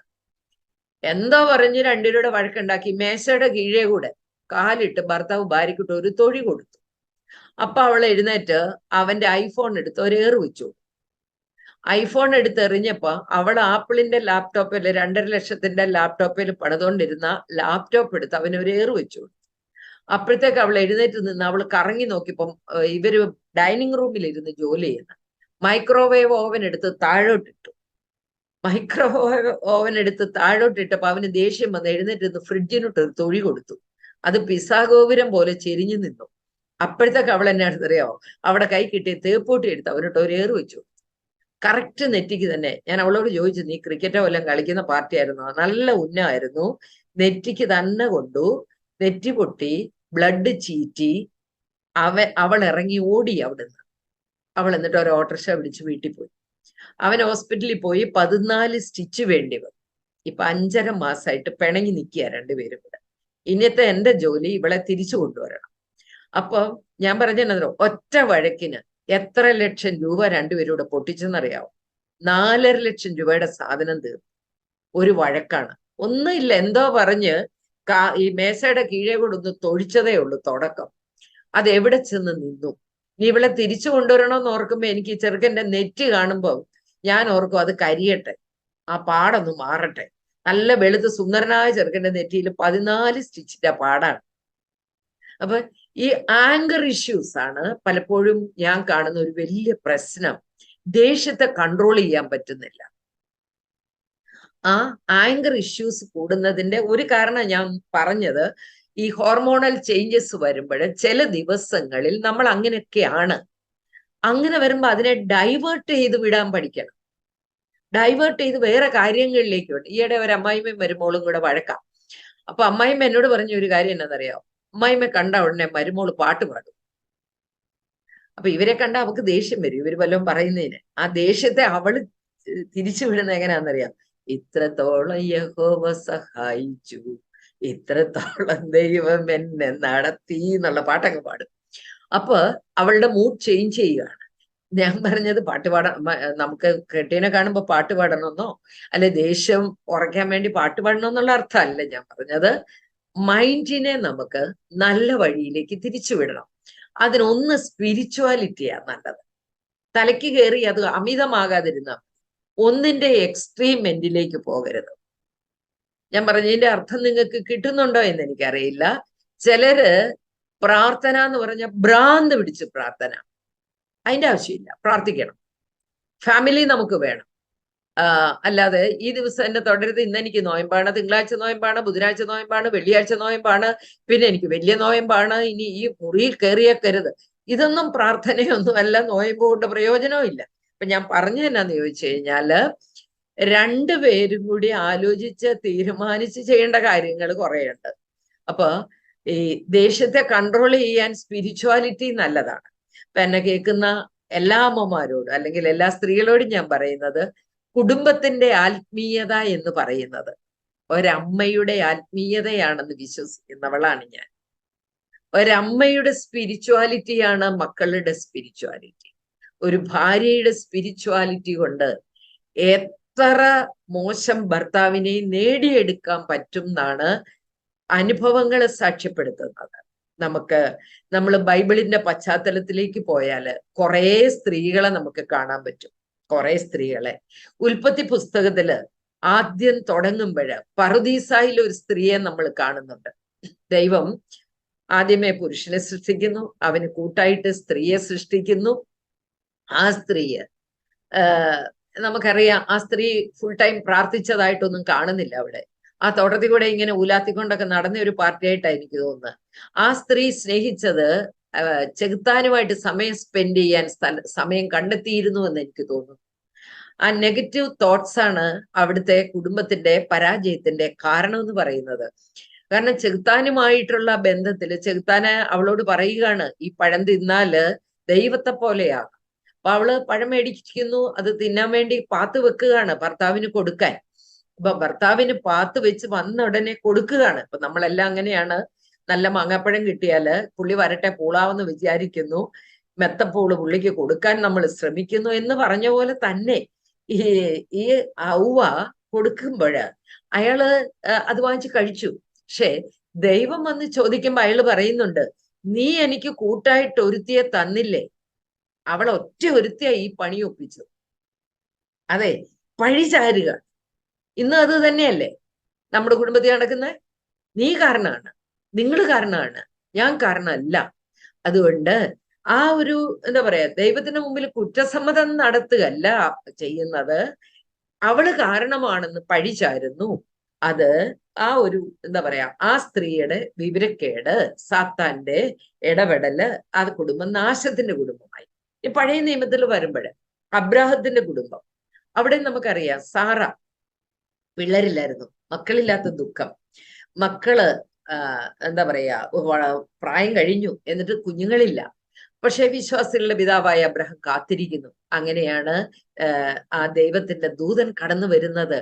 അപ്പൊ പറയുന്നു, ഞാൻ തിരിച്ചു വരുമ്പോ നിനക്കൊരു കുഞ്ഞുണ്ടാകുമെന്ന ദൂതന്റെ കൽപ്പന കേട്ട് സാറ ചിരിക്കുകയാണ്. അപ്പൊ ചോദിക്കുന്നു, നീ എന്താണ് ചിരിച്ചത്? നീ ചിരിച്ചു. അപ്പൊ അവള് പറയുന്നുണ്ട്, ഞാൻ ചിരിച്ചില്ലല്ലോ. ഇല്ല, നീ ചിരിച്ചു. അപ്പൊ ആ ഒരു എസ്കേപ്പിസം അവിടെയും കാണുന്നുണ്ട്. നമ്മൾ ആ കുടുംബത്തെ കാണുന്നത് ആ പ്രായമായ സ്ത്രീയെ അനുഗ്രഹിക്കുന്ന ദൈവത്തെയാണ്. അത് വിശ്വാസികളുടെ പിതാവായ അബ്രാഹത്തിന്റെ കാത്തിരിപ്പാണ്. ആ കുടുംബത്തിൽ ദുഃഖങ്ങൾ പിന്നെ വരുന്നുണ്ട്. മകനെ ബലി കഴിക്കാൻ പോകുന്ന അബ്രാഹാം മോറിയ മലയിലേക്ക് പോകുന്നു. ആ വേദന, സ്ട്രെസ്, അതെല്ലാം നമ്മൾ കാണുന്നുണ്ട്. വീണ്ടും നമ്മൾ വരുമ്പോ ജോബിന്റെ കുടുംബം, ജോബിന്റെ കുടുംബത്തില് എല്ലാം ധാരാളമായിട്ടുണ്ടായിരുന്ന ആളായിരുന്നു ജോബ്, സമ്പന്നനായിരുന്നു. ആ ജോബിന് പരീക്ഷകൾ വരുമ്പോൾ എല്ലാം ഒന്നൊന്നായിട്ട് നഷ്ടപ്പെടുകയാണ്. കൃഷി സ്ഥലങ്ങൾ, മക്കൾ, അയാളുടെ സ്വത്തുകളെല്ലാം നഷ്ടപ്പെടുമ്പോ അയാൾ പറയുന്നുണ്ട്, ദൈവം തന്നു, ദൈവം എടുത്തു, ദൈവനാമം മഹത്വപ്പെടട്ടെ. അങ്ങനെ കാത്തിരിക്കുന്ന ജോബിനെ രോഗപീഠകൾ കീഴടക്കി ദേഹം മുഴുവൻ വ്രണങ്ങളായി പഴുത്തു, ചലമെഴുകാൻ തുടങ്ങി. ജോബ് ചാരത്തിലിരുന്നു, ചാരം വാരി ദേഹം മുഴുവൻ പൂശി. ഈ സമയത്താണ് സ്ത്രീയുടെ വരവ്. അവള് വന്ന് പറയുന്നു, നിങ്ങൾ ഇരുന്ന് ചൊറിഞ്ഞോ? ഞാൻ നിങ്ങളോട് പറഞ്ഞ നിങ്ങൾ കേൾക്കത്തില്ലല്ലോ. നിങ്ങൾക്ക് നിങ്ങളുടെ അനുഭവം ഇരുന്നോ വിശ്വസിച്ച്. അവൾ ഇട്ടിട്ട് പോവുകയാണ്. അയാളെ ഉപേക്ഷിച്ചു പോകുന്ന ഭാര്യയാണ്, കഷ്ടതകളിൽ കൂടെ നിൽക്കാത്ത ഭാര്യ. കുറെ സ്ത്രീകളെ നമുക്ക് കാണാം. അതുപോലെ പുതിയ നിയമത്തിൽ നമ്മൾ ഒരു സ്ത്രീയെ കാണുന്നുണ്ട്. ആ സ്ത്രീ തുടക്കം മുതൽ ഒടുക്കം വരെ, ആ കുരിശിൻ ചുവട് വരെ വേദന താങ്ങിയ സ്ത്രീയാണ്. ആ ക്രൂശിതനോടൊപ്പം, നസ്രായനോടൊപ്പം നടന്ന സ്ത്രീയാണ്. അതെ, വേദനകള് ഉള്ളിലൊതുക്കി, കടിച്ചൊതുക്കി, അതെല്ലാം ഇതാ കർത്താവിന്റെ ദാസി, നിന്റെ ഇഷ്ടം എന്നിൽ നിറവേറട്ടെ എന്ന് പറഞ്ഞ് ദൈവത്തോടൊപ്പം യാത്ര ചെയ്ത ഒരു സ്ത്രീയാണ് നമ്മൾ കാണുന്നത്. അങ്ങനെ പല സ്ത്രീകൾ പിന്നെയുണ്ട് പഴയ നിയമത്തിലെ യൂദിത്ത്, എസ്തർ. ഞാൻ അതിലേക്കൊന്നും പോകുന്നില്ല എങ്കിലും ഞാൻ പറയുന്ന രണ്ട് സ്ത്രീകളെ ഞാൻ കമ്പയർ ചെയ്യാണ്. ആദ്യത്തെ സ്ത്രീ പാപം ലോകത്തിലേക്ക് കൊണ്ടുവന്നു. രണ്ടാമത്തെ സ്ത്രീ പാപികളെ രക്ഷിക്കാനായിട്ട് സഹരക്ഷകയായിട്ട് കൂട്ടുനിന്നു. രണ്ട് സ്ത്രീകളാണ്, സ്ട്രോങ് ആണ് രണ്ടുപേരും. നമുക്കും സ്ട്രോങ് ആയിക്കൂടെ? നമുക്ക് ബി ആ നയൻ ലേഡി. അതെ, അത് രക്ഷണീയ കർമ്മത്തില് തമ്പുരാന്റെ കൂടെ നിന്നതുപോലെ ഭർത്താവിന്റെ കൂടെ, മക്കളുടെ കൂടെ, കുടുംബത്തിന്റെ കൂടെ യാത്ര ചെയ്യുന്ന, ആ രക്ഷാകര പ്രവൃത്തികൾ ചെയ്യുന്ന ഒരു സ്ട്രോങ് ലേഡി ആയിട്ട് മാറാനായിട്ട് നമുക്ക് ഈ എന്താ പറയാ, ഈ വർഷത്തെ വനിതാ ദിനത്തില് അതിന്റെ പ്രിൻസിപ്പൽ, അതിന്റെ എന്താ പറയാ, ആപ്തവാക്യവും അത് തന്നെയാണ്. കൂടെ നടക്കുക, ചേർത്ത് വെക്കുക എന്നുള്ളതാണ്. നമുക്കങ്ങനെ ഒന്ന് ചേർത്ത് നിന്ന് നമുക്ക് ഒരുമിച്ച് യാത്ര ചെയ്യാനായിട്ട് ശ്രമിക്കാം. നമുക്ക് എന്താ പറയാ, വിശ്വസ്തതയുള്ള സ്ത്രീകളാകുക. ഞാൻ എക്സ്ട്രാ മാരിറ്റൽ റിലേഷൻഷിപ്സ്, വേണ്ടാത്ത സൗഹൃദങ്ങൾ ഒത്തിരി ഞാൻ കണ്ടുകൊണ്ടിരിക്കുക. നമ്മള് എന്താ പറയുക, ആ ഒരു സ്ത്രീകൾ എന്നുള്ള നിലയിൽ ബൈബിളിന്റെ പശ്ചാത്തലത്തിലൂടെ കടന്നു വരുമ്പോൾ ഏത് സ്ത്രീക്കും ഒരു വേദനയുടെ കാലഘട്ടം ഉണ്ടായിരുന്നു. എല്ലാ സ്ത്രീക്കും സന്തോഷത്തിന്റെ കാലഘട്ടം ഉണ്ടായിരുന്നു. നമ്മുടെയൊക്കെ ജീവിതത്തിൽ അങ്ങനെയാ. എല്ലാത്തിനും ഒരു സമയമുണ്ട് ദാസ എന്ന് മോഹൻലാൽ പറയുന്നത് പോലെ, അല്ലെങ്കിൽ ഇതിനകത്ത് സിനിമയിൽ പറയുന്നത് പോലെ നമ്മൾ ചിന്തിക്കേണ്ട അങ്ങനെയാ. വിഷമങ്ങൾ വരുമ്പോ അതിൽ നിന്ന് ഒളിച്ചോടാൻ ശ്രമിക്കരുത്. Face it, face it. അതിന് വേറെ പലരും എന്നോട് പറയുന്നത് എന്നാണെന്നറിയാമോ, എക്സ്ട്രാ മാരിറ്റൽ റിലേഷൻഷിപ്പിനെ കുറിച്ചാണ് ഞാൻ പറഞ്ഞുകൊണ്ടിരുന്നത്. വേറെ സൗഹൃദങ്ങൾ ഉണ്ടാക്കുന്നത് വീട്ടിൽ എന്നോട് സംസാരിക്കുന്നില്ല, വീട്ടിൽ എന്നോട് മിണ്ടുന്നില്ല, അല്ലെങ്കിൽ ഭർത്താവ് എന്നോട് അങ്ങനെ കാണിക്കുന്നു, ഇങ്ങനെ കാണിക്കുന്നു, അതുകൊണ്ട് എനിക്ക് ആശ്വാസം അതാണ്, ആ ബന്ധമാണ്, എനിക്ക് സന്തോഷം അതാണ്. ഒരിക്കലും ഇല്ല മക്കളെ. ഈ സന്തോഷങ്ങളെല്ലാം ടെമ്പററിയാണ്. ഒരു സന്തോഷവും ഇവിടെ മരണം വരെ നീണ്ടു നിൽക്കുന്ന അല്ലെ സ്ഥിരമായിട്ട് കിട്ടുന്ന സന്തോഷങ്ങളല്ല. അതുകൊണ്ട് ആവശ്യമില്ലാത്ത സൗഹൃദങ്ങളിൽ പോയി പെടാതിരിക്കാൻ ഇന്നത്തെ സ്ത്രീകളോട് ഞാൻ പറയുകയാണ്. കാരണം ഒരെണ്ണത്തിന് തന്നെ നമുക്ക് പറ്റുന്നില്ല, പിന്നെയല്ലേ കുറെ എണ്ണം. അതുകൊണ്ട് ആവശ്യമില്ലാത്ത സൗഹൃദങ്ങൾ പെണ്ണുങ്ങള് പെട്ടെന്ന് വീണു പോകുന്നു. ഞാന് ഇങ്ങനെയുള്ള കേസുകൾ അതെനിക്ക് വെളിയിൽ നിന്ന് വരുന്നതിൽ കൂടുതൽ ആണ്. നാട്ടിലുണ്ട്, ഇല്ലെന്നല്ല, വെളിയിൽ നിന്ന് ഇപ്പൊ ഞാൻ ഓൺലൈൻ നടത്തുന്ന കേസുകളിലെല്ലാം എന്നെ വേദനിപ്പിക്കുന്ന ഒരു കാര്യം ഇതാണ്. എന്നിട്ട് എല്ലാരും എന്നോട് പറയുന്നത് എന്നെ മനസ്സിലാക്കുന്നത് അയാൾക്കാണ്. എവിടെ 10-20 വർഷം കൂടെ താമസിച്ചവളേക്കാൾ 10-20 വർഷം അല്ലെ 10-15 വർഷം കൂടെ താമസിച്ച ആളേക്കാൾ നമ്മളെ മനസ്സിലാക്കുന്നത് വേറൊരാൾക്കാണ്, അല്ലെ ഒരു ഫോണിന്റെ അപ്പുറത്തിരിക്കുന്ന ഒരാൾക്കാണെന്നൊക്കെ പറഞ്ഞാൽ അതൊക്കെ എങ്ങനെ നമുക്ക് വിശ്വസിക്കാൻ പറ്റുക? അതുകൊണ്ട് വിശുദ്ധിയുള്ള അമ്മമാരാണ്, ജീവിത വിശുദ്ധി. ഒരമ്മയുടെ ജീവിത വിശുദ്ധിയാണ് അത്ഭുതങ്ങൾ കുടുംബത്തിൽ നടത്തുന്നത്. അത്ഭുതങ്ങൾ നടക്കും. നിങ്ങളൊന്ന് വിശുദ്ധിയോടെ ജീവിച്ചു നോക്ക്. നമുക്ക് ചില പ്രത്യേക കഴിവുകൾ ഉണ്ടാവും. ചില അച്ഛന്മാരൊക്കെ എന്താ പറയാ, നമ്മളെ നോക്കിയിട്ട് ചില കാര്യങ്ങൾ പറയും, അല്ലെങ്കിൽ പിന്നെ ആ അച്ഛൻ ആ കഴിവുണ്ട്, അങ്ങനെയൊക്കെ ചിലർ പറയാറുണ്ട്. ആ ധ്യാനഗുരു പറയുന്നത് അച്ചട്ടാണ്, കറക്റ്റാണ്. അല്ലെ പ്രാർത്ഥനക്കാരുടെ അടുത്തേക്ക് നമ്മൾ ഓടും. അവർക്കെല്ലാം അറിയാം. പ്രാർത്ഥനക്കാർക്ക് മനസ്സിൽ തോന്നുന്നത് കറക്റ്റായിട്ട് വരുന്നു എന്ന് പറയുന്നതിന്റെ കാരണം എന്നാണെന്നറിയാം? അവർക്ക് ജീവിത വിശുദ്ധിയോടെ അവര് പ്രാർത്ഥിച്ച് കാര്യങ്ങൾ ചെയ്യുന്നതുകൊണ്ടാണ്. ഇതെല്ലാ അമ്മമാർക്കും പറ്റും, എല്ലാ അമ്മമാർക്കും. ഇപ്പൊ എന്റെ വീട്ടിലുള്ളവർ എന്നെ ചില സമയത്ത് പേടിയാണ്. ഇപ്പൊ എന്നോട് എന്റെ പിള്ളേർ പറയാറുണ്ട്, അമ്മ നോ എന്ന് പറയുന്ന ഒരു കാര്യം ചെയ്തിട്ടുണ്ടെങ്കിൽ അത് ഞങ്ങൾക്ക് കുഴപ്പമായിട്ട് വരും, ദൈവത്തെ ഓർത്ത് വാ തുറന്ന് നോ എന്ന് പറയരുതേ. അപ്പൊ അതിന്റെ കാര്യം എന്താണെന്ന് വെച്ചാല്, ഞാൻ എന്താ പറയാ, എന്റെ ജീവിതത്തെ മാക്സിമം വിശുദ്ധിയോടെ വെക്കാതെ എനിക്ക് കൗൺസിലിംഗ് ചെയ്യാൻ പറ്റില്ല. കൗൺസിലിംഗിൽ ഇഫക്റ്റീവ് ആകത്തില്ല. ആദ്യം നമ്മുടെ ജീവിതം നമുക്ക് കറക്റ്റ് ചെയ്യണം. നല്ല വിശുദ്ധിയുള്ള അമ്മമാരായിട്ട് നിങ്ങൾ നോക്കിയോ, നിങ്ങൾക്ക് ഭയങ്കര കഴിവുകൾ ദൈവം തരും. നിങ്ങൾക്ക് കുടുംബത്തെ കൊണ്ടുപോകാൻ, മക്കളെ കുറിച്ച് നിങ്ങൾക്ക് വിഷൻസ് കിട്ടും. ആ വിഷനിലൂടെ നിങ്ങൾക്ക് കൊണ്ടുപോകാൻ പറ്റും. ദൈവത്തോട് ആലോചന ചോദിച്ചു പോകുന്ന ഒരു സ്ത്രീക്ക് ദൈവം എല്ലാം വെളിപ്പെടുത്തി കൊടുക്കും. അതുകൊണ്ട് കുടുംബജീവിതത്തിൽ പ്രശ്നങ്ങൾ ഉണ്ടാവുമ്പോൾ തമ്പുരാനോട് ചേർന്ന് നിൽക്കാൻ നോക്കുക, കുടുംബത്തോട് ചേർന്ന് നിൽക്കാൻ നോക്കുക. അതാണ് വിശുദ്ധീകരണം എന്ന് പറയുന്നത്. ആ വിശുദ്ധീകരണത്തിന് എല്ലാ അമ്മമാർക്കും ദൈവം കഴിവ് തന്നിട്ടുണ്ട്, എല്ലാ സ്ത്രീകൾക്കും കഴിവ് തന്നിട്ടുണ്ട്. മാതാവിൽ നിന്ന് നമ്മൾ ആ ശക്തി സ്വീകരിച്ചാൽ മതി. നമുക്ക് വിശുദ്ധിയുള്ള അമ്മമാരാകാം, വിട്ടുകൊടുക്കുന്ന അമ്മമാരാകുക. ക്ഷമിക്കാനും മറക്കാനും പൊറുക്കാനും പഠിക്കണം. ക്ഷമിക്കാനും മറക്കാനും പഠിക്കണം. ഒരു വഴക്കുണ്ടാക്കുമ്പോൾ അന്ന് പെണ്ണ് കാണാം അന്ന് തൊട്ട് ഇന്ന് വരെയുള്ള കാര്യങ്ങൾ വിളിച്ചു പോകും. ഒരാവശ്യമില്ല. Past is past. കഴിഞ്ഞതൊക്കെ കഴിഞ്ഞു. ഒരു ദിവസത്തിൻ്റെതായ പ്രശ്നം മതി. പ്രശ്നങ്ങൾ ഉണ്ടാവും. ഇന്നിപ്പോ ഉണ്ടായി, അത് ഇന്നങ്ങ് തീർത്താ മതി. ഉറങ്ങാൻ പോകുന്നതിന് മുമ്പ് തീർത്താ മതി.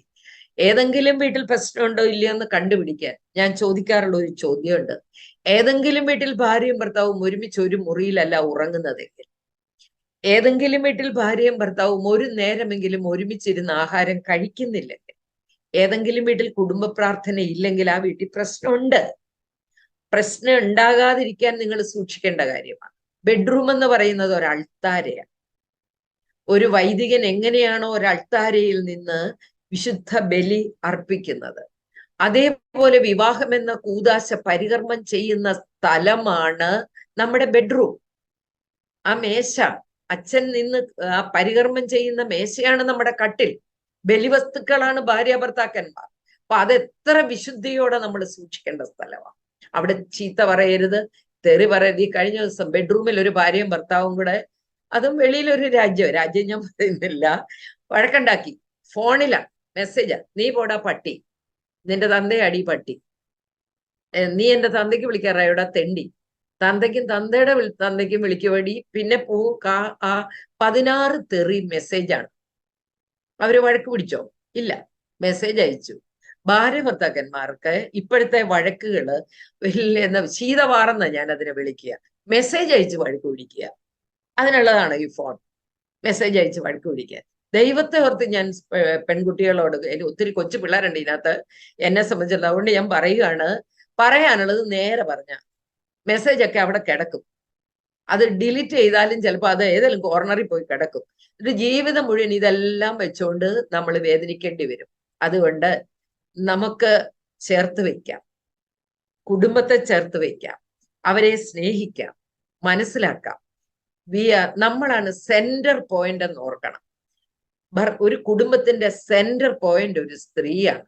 അവളെ ചുറ്റിപ്പറ്റി ഇങ്ങനെ റൊട്ടേറ്റ് ചെയ്തുകൊണ്ടിരിക്കുന്നവരാണ് ഭർത്താവും മക്കളും. നമ്മുടെ സാരിത്തുമ്പെ പിടിച്ച് അല്ലെങ്കിൽ നമ്മുടെ ഷോളെ പിടിച്ച് വട്ടം കറങ്ങുന്നവരാണ് അവര്. അതുകൊണ്ട് ചേർത്ത് വയ്ക്കാൻ നമുക്ക് ശ്രമിക്കാം, നല്ല അമ്മമാരായി മാറാൻ. ഈ വനിതാ ദിനത്തില് നമുക്ക് പുതിയ ഒരു പ്ലാൻ, അടുത്ത വനിതാ ദിനാഘോഷം വരെ നമുക്ക് എങ്ങനെ സ്ട്രോങ് ആയി നിലനിൽക്കാൻ പറ്റും. അപ്പൊ നമുക്ക് ചില തീരുമാനങ്ങൾ എടുക്കാം. ഈ വർഷം ഞാൻ വഴക്കുണ്ടാക്കുന്നില്ല, ഈ വർഷം എനിക്ക് കുറെ കാര്യങ്ങൾ ചെയ്യാനുണ്ട്, ഈ വർഷം എനിക്ക് കുറെ പുസ്തകങ്ങൾ വായിച്ചു തീർക്കാനുണ്ട്, അല്ലെങ്കിൽ ഈ വർഷം എനിക്ക് എന്റെ കുടുംബത്തിന് വേണ്ടി ചെയ്യാനുണ്ട്. ഓക്കെ, അതുകൊണ്ട് പുതിയ പുതിയ തീരുമാനങ്ങൾ നമുക്ക് എടുക്കാം. അപ്പൊ ആ കൂട്ടത്തില് നമുക്ക് എംപവർമെന്റ് ഓഫ് മെൻ എന്ന് പറയുന്ന ഒരു ആശയം കൂടി നമുക്കൊന്ന് നടപ്പിലാക്കണമെന്ന് ഞാൻ പറയും. കാരണം എന്നാന്നറിയാം, അവരുടെ കൂടെ കിടക്കുന്നവരെ അവർ കൊല്ലാതിരിക്കട്ടെ, വെടിവെക്കാതിരിക്കട്ടെ, മക്കളെ കെട്ടിത്തൂക്കാതിരിക്കട്ടെ, കരുതലുകൾ തരേണ്ടവരുടെ കയ്യിൽ നിന്ന് ഇങ്ങനെയുള്ള ക്രൂരമായ കാര്യങ്ങളൊക്കെ ഉണ്ടാകുമ്പോൾ നമുക്ക് വേദനയോടെ മാത്രമേ നമുക്കത് കാണാൻ പറ്റത്തുള്ളൂ. അതുകൊണ്ട് അതുപോലെ തന്നെ ഇപ്പൊ ഈയിടെ ഇങ്ങനെ വന്ന കേസുകൾ ഒന്നും തീരെ ഒന്നും ഇല്ലാത്തവരോ തീരെ വേണ്ടാത്ത ജാതിക്കാരോ ഒന്നും അല്ല, ക്രിസ്ത്യാനികളാണ്. അതാണ് എന്റെ വേദന. അല്ലെങ്കിൽ അവർ ദൈവത്തെ അറിയാത്തവരാണല്ലോ, അവർ അങ്ങനെയുള്ളവരാണല്ലോ എന്നൊന്നും അല്ല ചിന്തിക്കേണ്ടത്. നല്ല ഒന്നാന്തരം ക്രിസ്ത്യാനികളുടെ ഇടയിലാണ് ഇതൊക്കെ കൂടുന്നത്. എല്ലാം മദ്യപാനമാണേലും എനിക്ക് വന്നിരിക്കുന്ന കേസുകളിൽ ഹിന്ദുക്കളുടെ എണ്ണം വളരെ കുറവാണ്, കൂടുതൽ. പിന്നെ അതെന്താ പറയാ, നമ്മുടെ ഒരു കൺസെപ്റ്റ് അങ്ങനെയാ, നമ്മുടെ ആഘോഷങ്ങളൊക്കെ അങ്ങനെയാ. അതുകൊണ്ട് വിശുദ്ധിയുള്ള സ്ത്രീകളാകാനായിട്ട് നമുക്ക് ശ്രമിക്കാം, സ്നേഹമുള്ള സ്ത്രീകളായി മാറാനായിട്ട് നമുക്ക് ശ്രമിക്കാം. കഴിഞ്ഞുപോയ ഇന്നലകളെയും ഇന്നലകളുടെ പ്രശ്നങ്ങളെയും നമുക്ക് ഡിലീറ്റ് ചെയ്യാം, നമുക്ക് സേവ് ചെയ്യണ്ട, നമുക്കൊരു ക്ലീനപ്പ് ചെയ്യാം. അങ്ങനെ നല്ല ഒരു എന്താ പറയാ ഒരു അനുഭവം ഈ വനിതാ ദിനത്തില് നമ്മുടെ കുടുംബത്തിൽ ഉണ്ടാവണം. യു ആർ ഗ്രേറ്റ് എന്ന് നമ്മളെ നോക്കി വേറൊരാൾക്ക് പറയാൻ പറ്റണം. You are great Soumya, you are great Simi, you are wonderful. അത് നമുക്ക് പറയിപ്പിക്കാനായിട്ടൊന്ന് ശ്രമിക്കാം. അതിന് നിങ്ങൾക്ക് സാധിക്കട്ടെ എന്ന് ഞാൻ ആശംസിക്കുകയാണ്. എൻ്റെ സമയം ഏതാണ്ട് തീർന്നിരിക്കുകയാണ്, 8 മണിയാകുന്നു. അതുകൊണ്ട് ഇനി ക്വസ്റ്റ്യൻ ആൻസർ ഉണ്ടല്ലോ, നിങ്ങൾക്ക് ചില ചോദ്യങ്ങളൊക്കെ എന്നോട് ചോദിക്കാനുണ്ടെന്ന് പറയുന്നത് കേട്ടായിരുന്നു. ആർക്കെങ്കിലും എന്തെങ്കിലുമൊക്കെ ചോദിക്കാൻ വേണ്ടി ഞാൻ കുറച്ച് സമയം വെക്കുകയാണ്. Okay, thank you. കൺക്ലൂഡ് ചെയ്തില്ല ഞാൻ, ചോദ്യങ്ങൾ വരുന്നെങ്കിൽ വരട്ടെ എന്ന് കരുതി കേട്ടോ. ആർക്കെങ്കിലും എന്തെങ്കിലും ക്വസ്റ്റ്യൻ ചോദിക്കാനുണ്ടെങ്കിൽ അതിനുള്ള സമയമാണ്. നിങ്ങൾക്ക് ഒന്നെങ്കിൽ കമന്റ് ബോക്സിൽ എഴുതിയിടാം, അത് ഞങ്ങൾ വായിക്കാം. അതർവൈസ് നിങ്ങൾക്ക് അൺമ്യൂട്ട് ചെയ്തിട്ട് നേരിട്ട് ചോദിക്കുകയും ചെയ്യാം. ജസ്റ്റ് ഓരോരുത്തരായിട്ട് വരണമെന്നേ ഉള്ളൂ.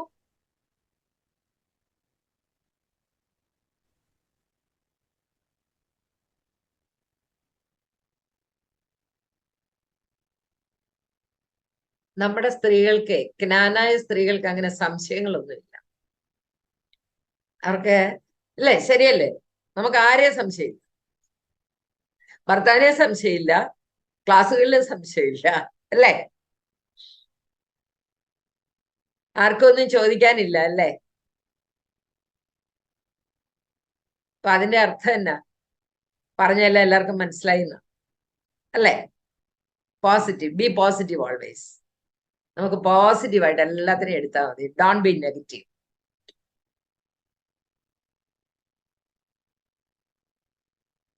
ഞങ്ങൾക്ക് എനിക്കൊരു ക്വസ്റ്റ്യൻ ചോദിക്കാനുണ്ട്. ഇപ്പം കുറച്ച് ഇതിൽ നിന്നും വ്യത്യസ്തമാണ്, പറഞ്ഞ കാര്യങ്ങളൊക്കെ ഉണ്ട്. പക്ഷെ എന്നിരുന്നാലും ഞങ്ങൾ എല്ലാവരും അമ്മമാരാണ്, ഭാര്യയാണ്, ജോലി ചെയ്യുന്നവരാണ്. അപ്പം ഞങ്ങൾക്ക് പല റോളുകളുണ്ട്. മോസ്റ്റ്ലി നേഴ്സസ് ആണ്.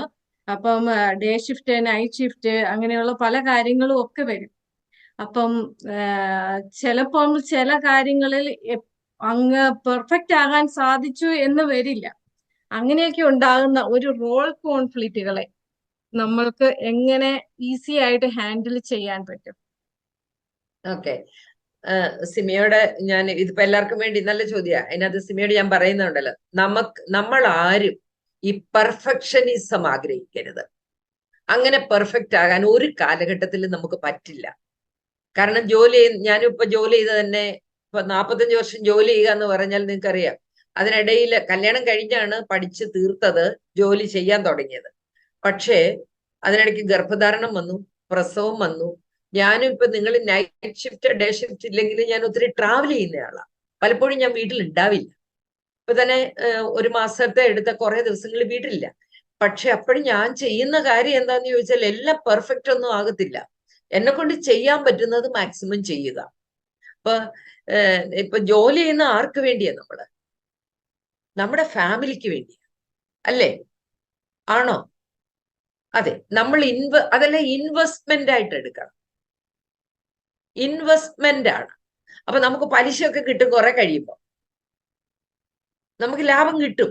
ഇപ്പൊ നമ്മൾ ഇൻവെസ്റ്റ് ചെയ്യുകയാണ്, നമ്മുടെ ടൈം ഇൻവെസ്റ്റ് ചെയ്യുന്നു, നമ്മുടെ ജോലിയിൽ ഇൻവെസ്റ്റ് ചെയ്യുന്നു. അത് നൈറ്റ് ഷിഫ്റ്റ്, ഡേ ഷിഫ്റ്റ്, ഇതൊരു ഇൻവെസ്റ്റ്മെന്റ് ആയിട്ട് എടുക്കുക. അങ്ങനെ ചെയ്യുമ്പോൾ ഞാൻ പറയുന്നത് വീടും കരിയറുമായി കൂട്ടിക്കുഴയ്ക്കരുത്. വീട് വേറെ, ജോലി വേറെ. ഇപ്പൊ എനിക്കറിയാം അവിടുത്തെ ജോലി, ഇപ്പൊ 3 ദിവസം അല്ലെ 4 ദിവസം ജോലി ചെയ്യുന്നു, അല്ലെ ചിലപ്പോൾ ഓവർ ടൈം ജോലി ചെയ്യുന്നു, അത് ചിലപ്പോൾ 12 hours ഡ്യൂട്ടി വരുന്നു. ഇതൊക്കെ എനിക്ക് മനസ്സിലാവും. ഞാനിപ്പോ ഒത്തിരി രാജ്യങ്ങളിൽ ട്രാവൽ ചെയ്യുന്നതുകൊണ്ട് എനിക്കത് മനസ്സിലാവുന്നുണ്ട്. ബട്ട് ഞാൻ പറയുന്നത് അത് കുടുംബജീവിതത്തെ ബാധിക്കാനായിട്ട് ഇടവരരുത്. കുടുംബജീവിതത്തിലുള്ളവർക്ക്, ഇപ്പൊ നമ്മുടെ പിള്ളേര് അല്ല നമ്മുടെ ഹസ്ബൻഡ്, നമ്മുടെ റിലേഷൻഷിപ്പിനെ അത് ബ്രേക്ക് ചെയ്യരുത്. എല്ലാവരും തമ്മിലൊരു കൂട്ടായ്മയുടെ അനുഭവം ഉണ്ടെങ്കിൽ പരസ്പരം സഹായിക്കാൻ പറ്റും. അപ്പൊ അതായത് ഇപ്പൊ എന്താ പറയാ, നമുക്ക് 12 hours ഡ്യൂട്ടി കഴിഞ്ഞ് വീട്ടിൽ വരുമ്പോ നമ്മളെ കൊണ്ട് ഒന്നും പറ്റത്തില്ല, നമുക്ക് അറിയാവുന്ന കാര്യമാണത്. അന്ന് ചിലപ്പോഴ് നമുക്ക് ബ്രെഡേലോ ബട്ടറേലോ ജാമേലോ ഒക്കെ അഡ്ജസ്റ്റ് ചെയ്യുന്ന ഒരു ഫാമിലിയെ നമുക്ക് ഉണ്ടാക്കി എടുക്കണം. അല്ലാതെ ചോറും സാമ്പാറും ചിക്കൻ കറിയും ചപ്പാത്തിയും ഇതെല്ലാം കിട്ടിയാലേ ജീവിക്കുള്ളൂ. അങ്ങനെ പിള്ളേരെ ശീലിപ്പിച്ചെടുക്കണം. ഇപ്പൊ ഞാനൊക്കെ ശീലിപ്പിച്ച ഒരു കാര്യമായിരുന്നു. അവരെ ജോലി ചെയ്യാൻ പഠിപ്പിക്കണം. എല്ലാവരെയും അവനവന്റെ, ഇപ്പൊ എനിക്ക് ഇവിടെ മകന്റെ 3 പിള്ളേരാണ്. ഞങ്ങൾ എല്ലാവരും ജോലിക്ക് പോകുന്നവരാണ്. പക്ഷെ അവരെ പഠിപ്പിച്ചിരിക്കുന്ന അവനവൻ ഉണ്ടാക്കാനുള്ള അവനവന് വേണ്ട സാധനങ്ങൾ അവനവൻ ഉണ്ടാക്കി കഴിക്കുക. അത് എന്തുവാകാം, മുട്ട പുൽസയാകാം, ബ്രെഡാകാം. ഇപ്പൊ ഞാൻ പറഞ്ഞു എന്നാന്ന് ചോദിച്ചാൽ, ഇതെല്ലാം എടുത്ത് നമ്മുടെ തലയിലോട്ട് വെച്ചിട്ട് ഞാൻ ഇത് ചെയ്തില്ലെങ്കിൽ ആകാശം ഇടിഞ്ഞു വീഴും, അല്ലെങ്കിൽ ഇത് നടന്നില്ലെങ്കിൽ വീടിന്റെ സമാധാനം, അങ്ങനെ ചിന്തിക്കണ്ട. നമ്മളെ കൊണ്ട് പറ്റുന്നത് ചെയ്യുക. നമുക്കൊരു കാലിബർ ഉണ്ട്. എല്ലാവർക്കും ഒരേ കാലിബർ അല്ല. ചിലർക്ക് ഭയങ്കര കുക്കിംഗ് അതൊക്കെ വളരെ ഫാസ്റ്റ് ആയിട്ട് ചെയ്യാം, ചിലർക്ക് അത് ചെയ്യാൻ പറ്റില്ല. ചിലർക്ക് ജോലിയിൽ ആയിരിക്കും ചിലര് സന്തോഷം കണ്ടെത്തുന്നത്. അപ്പൊ ഞാൻ പറഞ്ഞതെന്നറിയാം, നമ്മള് വീട്ടിലായിരിക്കുമ്പോൾ ഫുൾ ടൈം വീട്ടിലെ കാര്യം, പുറത്തായിരിക്കുമ്പോൾ പുറത്തെ കാര്യങ്ങൾ, നമ്മൾ അതിന് രണ്ട് ടൈം ഇത് കൊടുക്കുക. വീട്ടിലായിരിക്കുമ്പോ നമുക്കിപ്പോ ഓഫുള്ള ദിവസങ്ങളിൽ ചെയ്തു വെക്കാൻ പറ്റുന്ന കാര്യങ്ങൾ ചെയ്തു വെക്കാം. കുറച്ചൊക്കെ ചെയ്തു വെക്കാൻ പറ്റും. ഞാനൊക്കെ ഇങ്ങനെ ബീഫ് കറി വെച്ച് വെക്കുന്നു, അല്ലെങ്കിൽ ചിക്കൻ കറി, അങ്ങനെയൊക്കെ നമുക്ക് ചെയ്തു വെക്കാൻ പറ്റും. അപ്പൊ അത് സന്തോഷത്തോടെ ചെയ്യുക, പരാതികളില്ലാതെ ചെയ്യുക, സ്നേഹത്തോടെ ചെയ്യുക.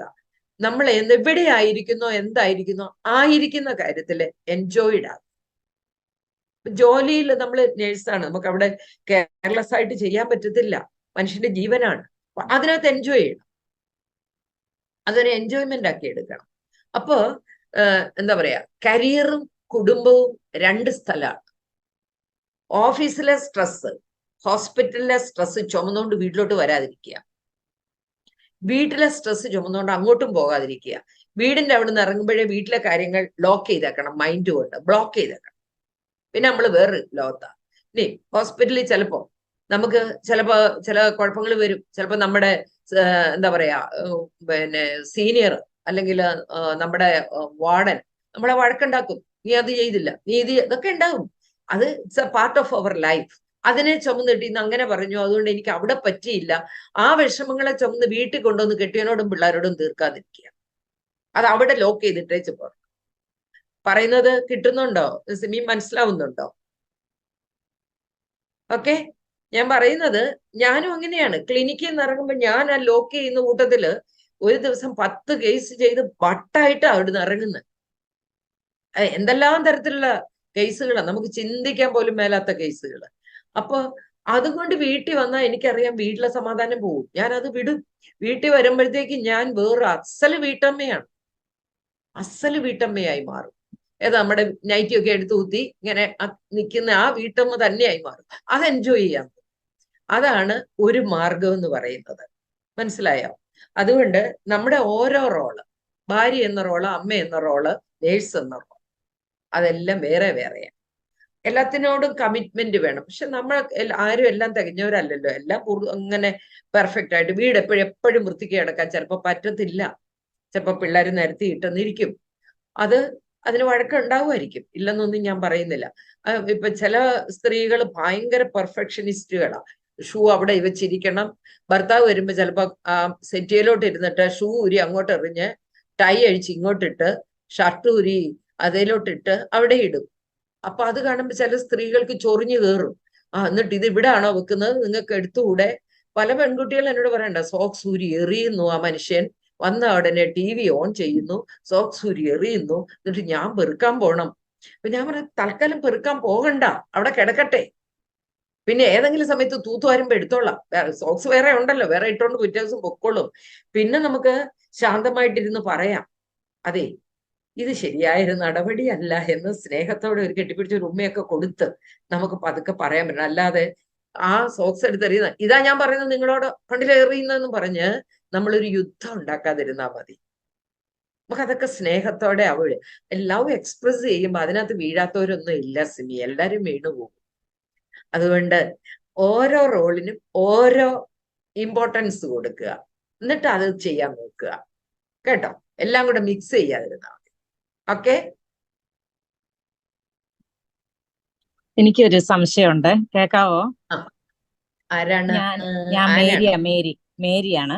മേരി. നമ്മുടെ പഴയ കാലത്തൊക്കെ നമുക്ക് നമ്മുടെ കല്യാണം, ഇപ്പൊ ഞാൻ പറയുന്ന അറേഞ്ച് മാരേജിന്റെ കാര്യമാണ്. കല്യാണമൊക്കെ വരുമ്പോഴത്തേനും നമ്മുടെ അന്നത്തെ കാർന്നോന്മാരൊക്കെ ഈ കൊച്ചു നല്ലതാ, അങ്ങോട്ടും ഇങ്ങോട്ടും ഒക്കെ നമ്മുടെ കാർന്നോന്മാരോട് പറഞ്ഞൊക്കെ ഉള്ള വിവാഹങ്ങളായിരുന്നല്ലോ. അപ്പൊ അത് വർക്കൗട്ടായി, നല്ലതായിരുന്നു. ഇന്നത്തെ ഒരു ജനറേഷൻ എന്ന് പറയുമ്പോൾ നമ്മൾ കുറെ വർഷങ്ങളായിട്ട് പുറത്തു വന്ന്, അപ്പൊ ഇവിടുത്തെ വേറൊരു കൾച്ചർ, എന്നാ നാട്ടിലെ ഒരു കൾച്ചറുണ്ടോ അതുകൊണ്ട്. പക്ഷെ ഇപ്പം ആലോചനയൊക്കെ വരുമ്പോഴത്തേക്കും ഈ പിള്ളേർക്കൊക്കെ 24, 25 ഇപ്പൊ ഒന്നും വേണ്ട എന്നും പറഞ്ഞുകൊണ്ട് നിൽക്കുവാ. ഇപ്പോഴത്തെ ഒരു ജനറേഷൻ അങ്ങനെ. കുറച്ചുകൂടെ കഴിഞ്ഞ് മതി പെൺപിള്ളേര് ആണേലും 26, 27, 28 അത് കഴിഞ്ഞിട്ട് ഇനി ആലോചനകൾ വന്നാലോ, ഇവർക്ക് ഡിഫറെന്റ് കൾച്ചറാണ്. അപ്പം പിന്നെ അവർക്ക് അതങ്ങോട്ട് വൈബ് കിട്ടുന്നില്ല, ഒരു ക്ലിക്ക് ആകുന്നില്ല എന്നൊക്കെ പറയുമ്പോ അവരെ ഒരു ക്ലിക്ക് ആകാതെ അവർക്ക് കല്യാണം കഴിക്കാൻ താല്പര്യവും ഇല്ല. മനസ്സിലായോ? അപ്പൊ പിന്നെ എങ്ങനെ, ഇപ്പൊ ഞാൻ ആലോചിച്ചിട്ട് ഇവരെ കൊണ്ട് നമ്മുടെ കാലത്തൊക്കെ ആണെങ്കിൽ ഇങ്ങനെ പറഞ്ഞാൽ മതിയായിരുന്നു. പക്ഷെ ഇപ്പൊ ഇവരെ കൊണ്ട് നമ്മൾ പ്രേമിപ്പിക്കണം ഒന്നൊരു അവസ്ഥ വരുക. ഇതിനെന്നെ ഒരു പരിഹാരം? അതെ, നമ്മുടെ ജ്ഞാനായ കമ്മ്യൂണിറ്റിയിലുള്ള ഒരു കുഴപ്പം അത് കേട്ടോ. കാരണം നമ്മുടെ ആൾക്കാർ കുറവല്ലേ. അപ്പൊ നമുക്ക് അതുകൊണ്ടുള്ള ഒരു ബുദ്ധിമുട്ട് അത് മറ്റു കമ്മ്യൂണിറ്റികളിൽ അത്രയില്ല. ജ്ഞാനായ കമ്മ്യൂണിറ്റികളിൽ ഞാനത് കാണുന്നുണ്ട്. പിന്നെ ഇതിനകത്തൊരു കാര്യം എന്നറിയാം, നമ്മളിപ്പോ ഒരു തലമുറകളെ എടുക്കുമ്പോ ഒരു 5 തലമുറ എടുത്തു. ഒന്ന് എന്റെ വല്യമ്മ, 2 എന്റെ അമ്മ, 3ാമത്തെ ഞാന്, 4ാമത്തെ എന്റെ കൊച്ചുമോള്. 4 തലമുറ, 4 കാലഘട്ടത്തിന്റെയാ. എന്റെ വല്യമ്മ 12 വയസ്സിൽ കല്യാണം കഴിച്ചതാണ്. 12 വയസ്സിൽ കല്യാണം കഴിച്ച വല്യമ്മ ആദ്യത്തെ ദിവസം കല്യാണം കഴിഞ്ഞ് കുരിശു വരയ്ക്കാനിരുന്നപ്പോ നിലത്ത് കിടന്ന് ഉറങ്ങിപ്പോയിട്ട് അമ്മായിമ്മ എടുത്തു കിടത്തിന്ന് പറഞ്ഞ് ഞങ്ങൾ കളിയാക്കാറുണ്ട്. അത് നടന്ന സംഭവം. അത് കഴിഞ്ഞ് എന്റെ അമ്മ 18 വയസ്സിൽ കല്യാണം കഴിച്ച ആളാണ്. എന്റെ അമ്മ കല്യാണം കഴിച്ചു വരുമ്പോഴെന്ന് പറയുന്നത് വീട്, കുടുംബം മാത്രമാണ്. എന്റെ അമ്മ പുറം ലോകം കണ്ടിട്ടില്ലാത്ത ഒരമ്മയാണ്. എന്റെ വല്യമ്മച്ചി എനിക്ക് തോന്നുന്നു കുറച്ചുകൂടി, എല്ലാവരും കോൺവെന്റ് എഡ്യൂക്കേറ്റഡ് ആയിരുന്നു. അവരൊക്കെ വലിയ ആ ഒരു കാലഘട്ടത്തിൽ പോലും എന്റെ വല്യമ്മച്ചിക്ക് അത്യാവശ്യം ഇംഗ്ലീഷൊക്കെ അറിയാവുന്ന ഒരു വല്യമ്മച്ചിയായിരുന്നു. ഭയങ്കര സ്ട്രോങ് ആയിരുന്നു വല്യമ്മച്ചി. ആ ക്യാരക്ടറാണ് എനിക്ക്. പക്ഷെ എന്റെ അമ്മ സ്ട്രോങ് അല്ലായിരുന്നു. എന്റെ അമ്മ ഒരു പാവമായിരുന്നു. അവരിങ്ങനെ വീടിനകം അപ്പനെ ദൈവമായിട്ട് കാണുന്ന, അപ്പൻ എന്നാ ഉണ്ടാക്കി കൊടുക്കണം, അപ്പൻ എന്നാ പറയുന്നു അതെല്ലാം സത്യമാണെന്ന് പറഞ്ഞ് വിശ്വസിക്കുന്ന ഒരാളായിരുന്നു. ഞാൻ വന്നപ്പോ ഞാൻ വീടിനകത്ത് ഇരിക്കാത്ത സ്ത്രീയാണ്. രാവിലെ ഇറങ്ങി രാത്രി കയറും. ഞാന് ലോകം മുഴുവൻ ഇങ്ങനെ നടക്കുന്ന സ്ത്രീയാണ്. അതിന്റെ കൂട്ടത്തിൽ ഞാൻ വീട് കൊണ്ടുപോകുന്നുണ്ട്. പക്ഷെ എന്റെ കല്യാണം 3 പ്രാവശ്യം കണ്ട ഒരു മനുഷ്യന്റെ കൂട്ടത്തിലാണ് ഞാൻ ഈ 50 വർഷമായിട്ട് ജീവിക്കുന്നത്. ഒന്ന് പെണ്ണ് കാണുമ്പോൾ, 2 എൻഗേജ്മെന്റിന്, 3 കല്യാണത്തിന്. പിന്നെ അന്ന് കറണ്ട് ഇല്ല, മിക്സി ഇല്ല, ഫ്രിഡ്ജ് ഇല്ലാത്ത കാലത്ത് ഞാൻ കല്യാണം കഴിക്കുന്നത്. നെല്ല് പുഴുങ്ങിയാണെങ്കിൽ അരിയാക്കി കഞ്ഞി വെക്കുന്ന കാലം, അരി ആട്ടുന്ന കാലം, നെല്ല് പൊടിച്ച് പച്ചരി കൊണ്ട് പലഹാരം ഉണ്ടാക്കാൻ ഇടിച്ചു പൊടിക്കുന്ന കാലം. എന്റെ ഫസ്റ്റ് നൈറ്റില് റൂമില് മണ്ണെണ്ണ വിളക്ക് കത്തിച്ചു വെച്ചായിരുന്നു ആദ്യ രാത്രി. അതായത് ഞാൻ എൻ്റെ കുടുംബം തുടങ്ങുന്ന കാലഘട്ടമല്ല എൻ്റെ മക്കളുടെ കൊച്ചുമക്കൾ. ഇനി എൻ്റെ മരുമക്കള് അവർ രണ്ടും എഡ്യൂക്കേറ്റഡ് ആണ്, ജോലി ചെയ്യുന്നവരാണ്. അവര് എനിക്ക് തോന്നുന്നു കുറച്ചും കൂടി മോഡേൺ ആണ്, എന്നെക്കാളും മോഡേൺ ആണ്. പക്ഷെ പുതിയ ഒരു തലമുറ, ഇപ്പൊ പറഞ്ഞു വന്നതിലേക്ക് ഞാൻ വരിക, പുതിയ തലമുറ ഇപ്പം എൻ്റെ മക്കൾക്ക് എൻ്റെ ക്യാരക്ടർ കിട്ടിയിട്ടില്ല. അവര് പ്രസംഗിക്കത്തില്ല, അവര് എഴുതത്തില്ല. ഞാന് പ്രസംഗിക്കും, ഞാൻ എഴുതും, ഞാൻ TV ഷോസ്, അങ്ങനത്തെ എൻ്റെ വേറൊരു ക്യാരക്ടർ. ആ ക്യാരക്ടർ അപ്പടി കിട്ടിയിട്ടുണ്ട് എൻ്റെ മകന്റെ കുട്ടിക്ക്. അവൾ എന്നെക്കാളും നന്നായി എഴുതും, അവൾ എന്നെക്കാളും നന്നായി പ്രസംഗിക്കും. ഞാന് സ്കൂളിൽ പഠിച്ച കസേര അവൾക്ക് എടുത്തു കൊണ്ട് കൊടുത്തിട്ടുണ്ട്, അതേലിരുന്ന് പഠിച്ചവരൊക്കെ വലിയവരായെന്ന് പറഞ്ഞു. അങ്ങനെ അവളെ ഞാൻ കാണുന്നുണ്ട്. പക്ഷെ ഇവരുടെ കാഴ്ചപ്പാടുകൾ കിട്ടുന്ന അവരുടെ വായനകളിലൂടെ, അവർ കാണുന്ന TV ഷോസിലൂടെ ഒക്കെയാണ് ഇവരുടെ കാഴ്ചപ്പാടുകൾ ഒന്ന് കിട്ടുന്നത്. വിവാഹത്തെക്കുറിച്ച്, കുടുംബത്തെക്കുറിച്ച് പുതിയ പിള്ളേരുടെ കൺസെപ്റ്റ് മാറിയിരിക്കുന്നു. നമ്മുടെ കൺസെപ്റ്റ് അല്ല. 3 പ്രാവശ്യം കണ്ട ഒരാളുടെ കൂടെ എങ്ങനെ 50 വർഷമായിട്ട് ജീവിക്കുന്നു എന്ന് എൻ്റെ മക്കള് തന്നെ ചോദിക്കാറുണ്ട്. പക്ഷെ കൊച്ചുമക്കള് ഇപ്പോഴത്തെ എന്ന് പറയുന്നത് നമുക്കറിയാം, കല്യാണം എന്ന് പറയുന്നത് പിള്ളേര് വേണ്ട എന്ന് പറയുന്നതിന് ഒരു കാരണമുണ്ട്. ഒന്ന്, ഇവര് നമ്മുടെ ഒരു കുഴപ്പമുണ്ട്, ഇവരെ പഠിപ്പിച്ച് നല്ല വലിയ ജോലി മേടിക്കണം. ഡോക്ടർ ആക്കണം, എഞ്ചിനീയർ ആക്കണം, IAS ആക്കണം, IPS ആക്കണം, അല്ലെ അറ്റ്ലീസ്റ്റ് അവർ സ്വന്തം കാലേ നിർത്തണം. അപ്പൊ നമ്മൾ ഇവർക്ക് കൊടുക്കുന്ന ആ ഒരു എന്താ പറയാ പ്രിപ്പറേഷൻ എന്ന് പറയുന്നത് കുടുംബജീവിതത്തിനല്ല. ഞാൻ പറഞ്ഞ മനസ്സിലാവുന്നുണ്ടോ? കുടുംബജീവിതത്തിനുള്ള പ്രിപ്പറേഷൻ നമ്മൾ കൊടുക്കുന്നില്ല, പഠിച്ച് ജോലി കിട്ടുക. അപ്പൊ ജോലി കിട്ടിക്കഴിയുമ്പോ അവര് ഏതാണ്ട് 23 വയസ്സൊക്കെ ആവും. അത് കഴിഞ്ഞ് അവർക്ക് പൈസയൊക്കെ ആയി സ്വന്തമായിട്ട് ഇഷ്ടമുള്ള ഫുഡൊക്കെ വാങ്ങിച്ചു കഴിച്ച്, ഇഷ്ടമുള്ള ഡ്രസ്സൊക്കെ വാങ്ങിച്ച്, ഇഷ്ടമുള്ള യാത്രകളൊക്കെ നടത്തി, ഫ്രണ്ട്ഷിപ്പൊക്കെ ഒന്ന് എൻജോയ് ചെയ്ത് വരുമ്പോ 26, 27 വയസ്സാകും. അത് കൊണ്ട് തന്നെ പ്രായം പഴയതിലും നീണ്ടുപോകും. അതാണ് ഒരു കാരണം. രണ്ടാമത്തെ കാരണം എന്നാണെന്നറിയാമോ? പല ഫാമിലി ലൈഫിലും അപ്പനും അമ്മയ്ക്കും മക്കൾക്ക് റോൾ മോഡലാകാൻ പറ്റുന്നില്ല. കാരണം എൻ്റെ അടുത്ത് കല്യാണം വേണ്ടെന്ന് പറയുന്ന പിള്ളേരില് 70% പിള്ളേരും പറയുന്നത് അപ്പന്റെ അമ്മയുടെ ലൈഫ് ശരിയല്ല, അതുപോലെ എന്തിന് ജീവിക്കണം, എന്തിനാണ് അതുപോലെ വഴക്ക് പിടിക്കാൻ കല്യാണം കഴിക്കുന്നത്, ഇങ്ങനെ ചോദിക്കുന്ന പിള്ളേർ ധാരാളമുണ്ട്. പക്ഷെ എൻ്റെ അടുത്ത് അതുപോലെ തന്നെ പറയുന്ന പിള്ളേരുണ്ട്, എൻ്റെ പപ്പയാണ് ഞാൻ ലോകത്തിൽ കണ്ട ഏറ്റവും നല്ല മനുഷ്യൻ, അതുപോലെ ഒരു ഭർത്താവിനെ കിട്ടിയാൽ ഞാൻ റെഡിയാണ്, പക്ഷെ അതുപോലെ ഒരെണ്ണത്തിന് നിങ്ങൾക്ക് ഒപ്പിച്ചു തരാൻ പറ്റുമോ എന്ന് ചോദിക്കുന്നവരുമുണ്ട്. ഞാൻ ഈ പ്രീ മാരേജ് കോഴ്സിന് ക്ലാസ് എടുക്കുമ്പോൾ പലതരം ആൾക്കാരെ കാണുന്നത്. ഒരു സമയത്ത് പ്രീ മാരേജ് കോഴ്സിൽ ഞാൻ ആദ്യം തുടങ്ങുന്ന സമയത്ത് 20, 18 വയസ്സ്, 23 വയസ്സിനകത്തുള്ളവരായിരുന്നു. കുറെ കഴിഞ്ഞ് അത് 25 വയസ്സിനകത്ത്. ഇപ്പൊ 30+ ആണ് പിള്ളേർ മുഴുവൻ. ഇന്നലെ ഇവിടെ തുവാനിസായില് 30+ പിള്ളേരാണ് കൂടുതൽ. അപ്പൊ അതിന്റെ കാരണം എന്താന്ന് ചോദിച്ചാൽ, പിള്ളേര് സെറ്റിൽ ഡൗൺ ചെയ്ത് വരുമ്പോഴ് കല്യാണം വേണോ, എന്തിനാണ് ഈ ഗുലുമാല്, ഇതൊന്നും ഇല്ലാതെ ഫ്രീ ആയി ജീവിച്ചുകൂടെ, എങ്ങനെ ഒരു ചിന്ത അവർക്ക് വരുന്നു. അതുകൊണ്ട് അങ്ങനെ പ്രേമിച്ച് കല്യാണം കഴിച്ചോട്ടെ അങ്ങനെയുള്ള ചിന്താഗതിയൊന്നും വേണ്ട കേട്ടോ. നമുക്ക് ചെയ്യാൻ പറ്റുന്ന ചെറുപ്പം മുതലേ അവർക്ക് വാട്ട് ഈസ് ഫാമിലി, ഫാമിലി എന്ന് പറയുന്നത് എന്താണ് എന്ന് നമ്മളിലൂടെ അവർ പഠിക്കണം. അമ്മയും അപ്പനും, എൻ്റെ അപ്പ എൻ്റെ അമ്മയെ ഇഷ്ടപ്പെടുന്നു, എൻ്റെ അമ്മ എൻ്റെ അപ്പയെ ഇഷ്ടപ്പെടുന്നു, അതുപോലെ എനിക്ക് ഇഷ്ടപ്പെടാൻ ഒരാള് വേണമെന്ന തോന്നല് വരണം. വഴക്ക് പിടിക്കാൻ ഒരാളെന്നുള്ള കൺസെപ്റ്റിലേക്കാണ് പിള്ളേർ പോകാത്തത്. അതുകൊണ്ട് ഇപ്പോഴത്തെ നമ്മുടെ ഈ എന്താ പറയാ പിള്ളേരെ പഠിക്കാൻ പുറത്തു വിടുന്നത് ഒരു കാരണമാണ്. പുറത്തെല്ലാം പുറത്തെന്ന് പറയുമ്പോ ഞാനിപ്പോ കാനഡ അങ്ങനെയുള്ള അർത്ഥത്തിലല്ല പറയുന്നത്, വീട് വിട്ട് പുറത്താണ്. മനസ്സിലായോ? ബിടെക് പഠിക്കാൻ നാട്ടിലാണെങ്കിൽ അവര് പുറത്താണ്. അവർക്ക് ഒത്തിരി ഫ്രീഡം ഉണ്ട്. അപ്പൊ ആ ഫ്രീഡത്തിന്റെ മേലെ ഒരാള് വന്ന് ബ്ലോക്ക് ചെയ്ത് അവരെ വെക്കുക എന്നത് അവർക്ക് സഹിക്കാൻ പറ്റുന്നില്ല. അതുകൊണ്ടാണ് പലരും കല്യാണം വേണ്ടെന്നൊക്കെ പറയുന്നത്. ഇതിപ്പോ പൊതുവിൽ വന്നിരിക്കുന്ന, അല്ലാതെ ക്നാനക്കാർക്ക് മാത്രമല്ല പൊതുവിൽ വന്നിരിക്കും. എന്നാലും ഞാൻ നിങ്ങളോട് പറയുന്ന ഒരു കാര്യം ഇതാണ്, ഫാമിലിയെ കുറിച്ച് അവർക്കൊരു ധാരണ ഉണ്ടാക്കി കൊടുക്കാതെ നമുക്ക് പറ്റത്തില്ല. കുടുംബം അനിവാര്യമാണ്, ഇല്ലെങ്കിൽ ഇത് ഫുൾ സ്റ്റോപ്പ് ഇട്ട പോലെ ഈ ലോകം നിന്നു പോകും. പിന്നെ എല്ലാവരും മോശമൊന്നുമല്ല. 100 ആണുങ്ങളെ എടുത്താൽ മക്കളെ അതിനകത്ത് 20 പേര് മോശം, 80 പേര് നല്ലതും കാണും. 100 സ്ത്രീകളെ എടുത്താലും അതുപോലെ തന്നെയാ. അതിനകത്ത് ചിലപ്പോ 10-20 മോശവും 80 നല്ലതും കാണും. അതുകൊണ്ട് നമുക്ക് പ്രാർത്ഥിച്ച് ഒരുങ്ങി നമ്മുടെ കുടുംബവുമായിട്ട് ചേരുന്ന, നമ്മുടെ വിശ്വാസങ്ങളുമായിട്ട് ചേരുന്ന, നമ്മുടെ എന്താ പറയാ ആചാരങ്ങളും അനുഷ്ഠാനങ്ങളും ഫോളോ ചെയ്യുന്ന ഒരാളെ നമുക്ക് കണ്ടുപിടിക്കാം. അതിന് ഇമ്പോർട്ടൻസ് കൊടുത്താൽ മതി. പക്ഷെ ഇപ്പൊ ഇമ്പോർട്ടൻസ് കൊടുക്കുന്ന അതിനൊന്നും അല്ല, പണത്തിനും ജോലിക്കും ഒക്കെയാണ്. അന്നേരമുള്ള കുഴപ്പം നിരീശ്വരവാദികള് ഒക്കെ വരുന്നുണ്ട്. പിന്നെ ഇപ്പൊ ഭയങ്കര ആഘോഷമാണ് കല്യാണം. ഫോട്ടോഷൂട്ട്, സേവ് ദ ഡേറ്റ്, ലക്ഷങ്ങളും കോടികളും ചെലവാക്കി ആഘോഷങ്ങൾ ആയിട്ട് കല്യാണം മാറുകയാണ്. പണ്ട് അങ്ങനെ അല്ലായിരുന്നു. അത്ര ആഘോഷമൊന്നുമില്ല. കല്യാണം എന്ന് പറയുന്നതിനെ ഒരു വിശുദ്ധമായ ഒരു ഇതിലേക്ക് പിള്ളേരെ കൊണ്ടുവരാൻ പറ്റും. ഇപ്പൊ അതൊന്നുമല്ല. ഇപ്പൊ ഏത് ഗൗൺ ഇടണം, എത്ര രൂപയുടെ വേണം, വേറെ ഒരു കാര്യത്തിലേക്ക് നമ്മൾ പോവുകയാണ്. അതിനൊക്കെ നമ്മൾ ഇമ്പോർട്ടൻസ് കൊടുക്കുന്നത്. അതുകൊണ്ട് ഇപ്പൊ ഞാനൊക്കെ കല്യാണത്തിലേക്ക് വരുമ്പോ ഒരു 2 മാസം മുമ്പ് എന്നെ കൊണ്ട് തീയൽ ഉണ്ടാക്കിച്ചു, ഇറച്ചിക്കറി ഉണ്ടാക്കിച്ചു, എന്നെ കൊണ്ട് മോര് കാച്ചിച്ചു, ഇങ്ങനെ ഒരുമാതിരി ജോലി എല്ലാം ചെയ്യിച്ച് ഒരു കുടുംബജീവിതത്തിന് ഒരുക്കി എൻ്റെ അമ്മയും ചിറ്റപ്പന്റെ ഭാര്യയും കൂടെ. ഞാൻ കെട്ടിപ്പോയ അന്ന് എൻ്റെ വീട്ടുകാര്, എൻ്റെ ചാച്ചനൊക്കെ 8 പേരാ, അവരെന്നെ ഒരു മുറി കൊണ്ട് എനിക്കൊരു ഉപദേശം തന്നു. ഞാൻ ഈ ജന്മം അത് മറക്കത്തില്ല. എന്നോട് പറഞ്ഞ എന്നാന്നറിയോ, അവിടെ ചെന്ന് എന്തെങ്കിലും അധിക പ്രസംഗം കാണിച്ചെന്നോ പറഞ്ഞെന്നോ ഞങ്ങളാരും അറിയാൻ ഇടവരരുത്. രണ്ടാമത് പറഞ്ഞ എന്നാന്നറിയോ, ഈ കുടുംബത്തിലെ പെണ്ണുങ്ങളാരും ചെന്ന് കയറി എടുത്തൊരു പ്രശ്നം ഉണ്ടാക്കിയ ചരിത്രം ഇതുവരെ ഉണ്ടായിട്ടില്ല. പൊന്നുമോളായിട്ടത് തിരുത്തി എഴുതരുത്. അവസാനം എൻ്റെ അമ്മ പറഞ്ഞു, നിനക്ക് ആ ഗേറ്റ് കാണാവോ? കാണാം. അതെ, അവിടെ പ്രശ്നം ഉണ്ടാക്കിയിട്ട് വന്ന് അത് തുറന്ന് തരികയല്ല. അപ്പൊ ഞാൻ തിരിച്ച് എടുത്ത വായില പറഞ്ഞു, നിങ്ങൾ എന്നെ കാണാൻ കൊതിക്കും. ചലഞ്ച് ചെയ്തിട്ടാ പോകുന്നത്. പ്രസവത്തിന് പോലും കാരണം പോയില്ല. അതൊരു ചലഞ്ചായിട്ട് എടുത്തു ഞാൻ എൻ്റെ കുടുംബജീവിതത്തെ.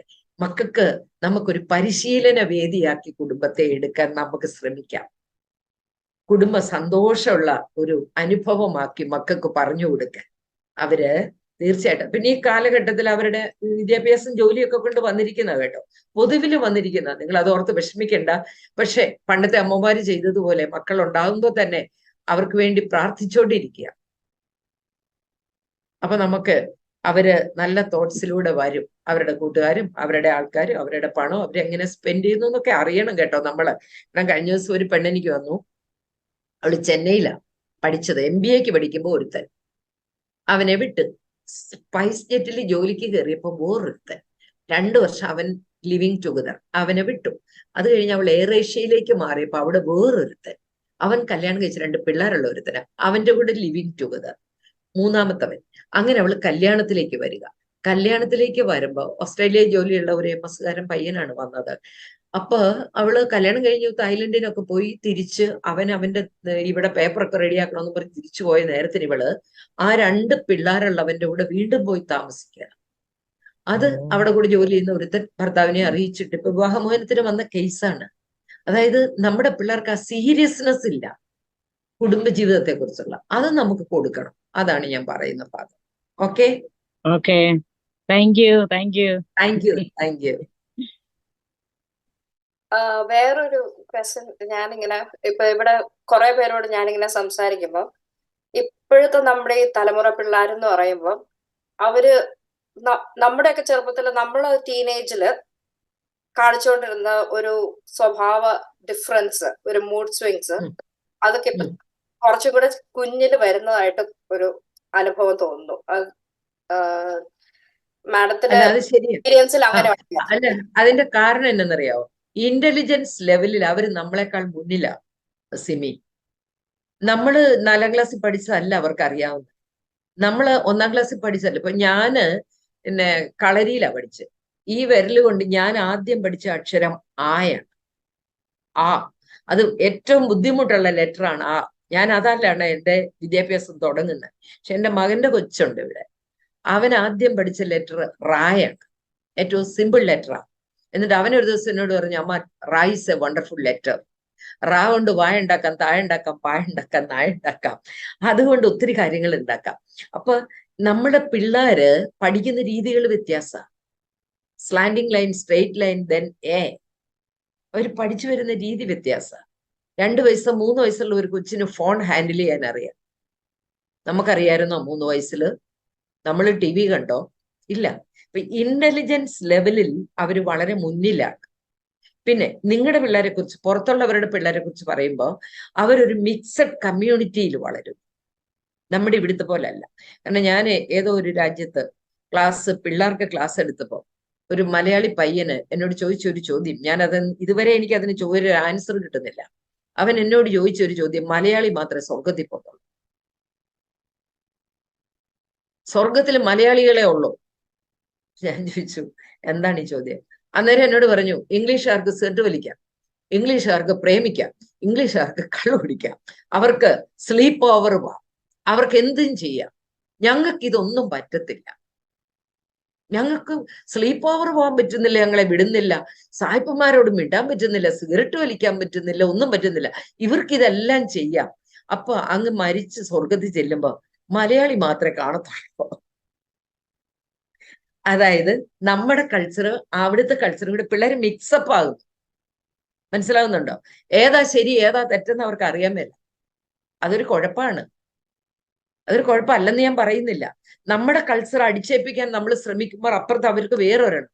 അതിന് നാട്ടിലാണെങ്കിലും അവര് TV കാണുന്നത് അല്ലെ മൊബൈലിൽ കാണുന്നത്, ഇപ്പൊ കുഞ്ഞു പിള്ളേര് തൊട്ട് സെക്സിനെ കുറിച്ച് നല്ല വിവരമുണ്ട്. കല്യാണം കഴിച്ചു കഴിഞ്ഞാണ് ഞാൻ സൈക്കോളജിയുടെ മെയിൻ MPhil ഒക്കെ ചെയ്യുന്ന കല്യാണം കഴിച്ചു കഴിഞ്ഞാൽ. ആ സമയത്ത് ഞാൻ പഠിച്ച കാര്യം ഇപ്പൊ 3 വയസ്സുള്ള കൊച്ചിന് 4 വയസ്സുള്ള കൊച്ചിന് അറിയാം.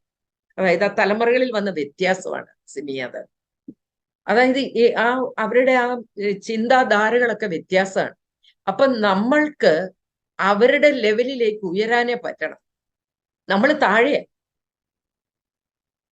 ഞാൻ ചില അമ്മമാരോട് പറയാറുണ്ട്, നമ്മൾ എടുക്കുന്നതിനേക്കാൾ ഫാസ്റ്റാണ് ഇവർ മെസ്സേജ് അയക്കുന്നത്, നമ്മൾ എടുക്കുന്നതിനേക്കാൾ ഫാസ്റ്റാണ് ഇവർ ഇതെല്ലാം ചെയ്യുന്നത്.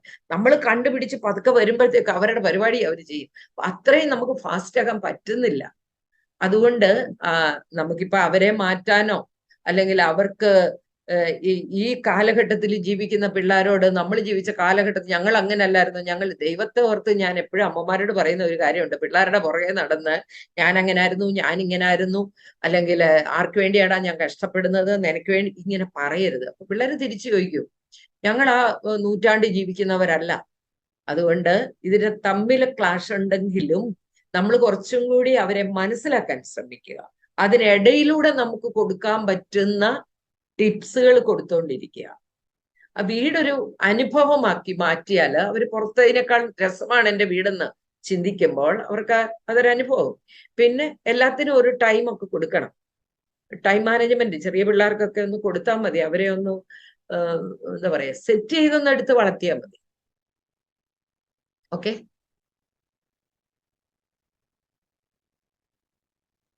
Thank you ma'am. ഓക്കെ. ആർക്കെങ്കിലും കൂടെ ക്വസ്റ്റ്യൻസ് വല്ലതും ചോദിക്കാനുണ്ടോ?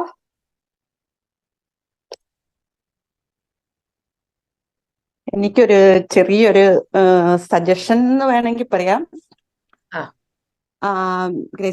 ഗ്രേസ്ലാൽ മാഡം പറഞ്ഞതുപോലെ കുടുംബത്തിൽ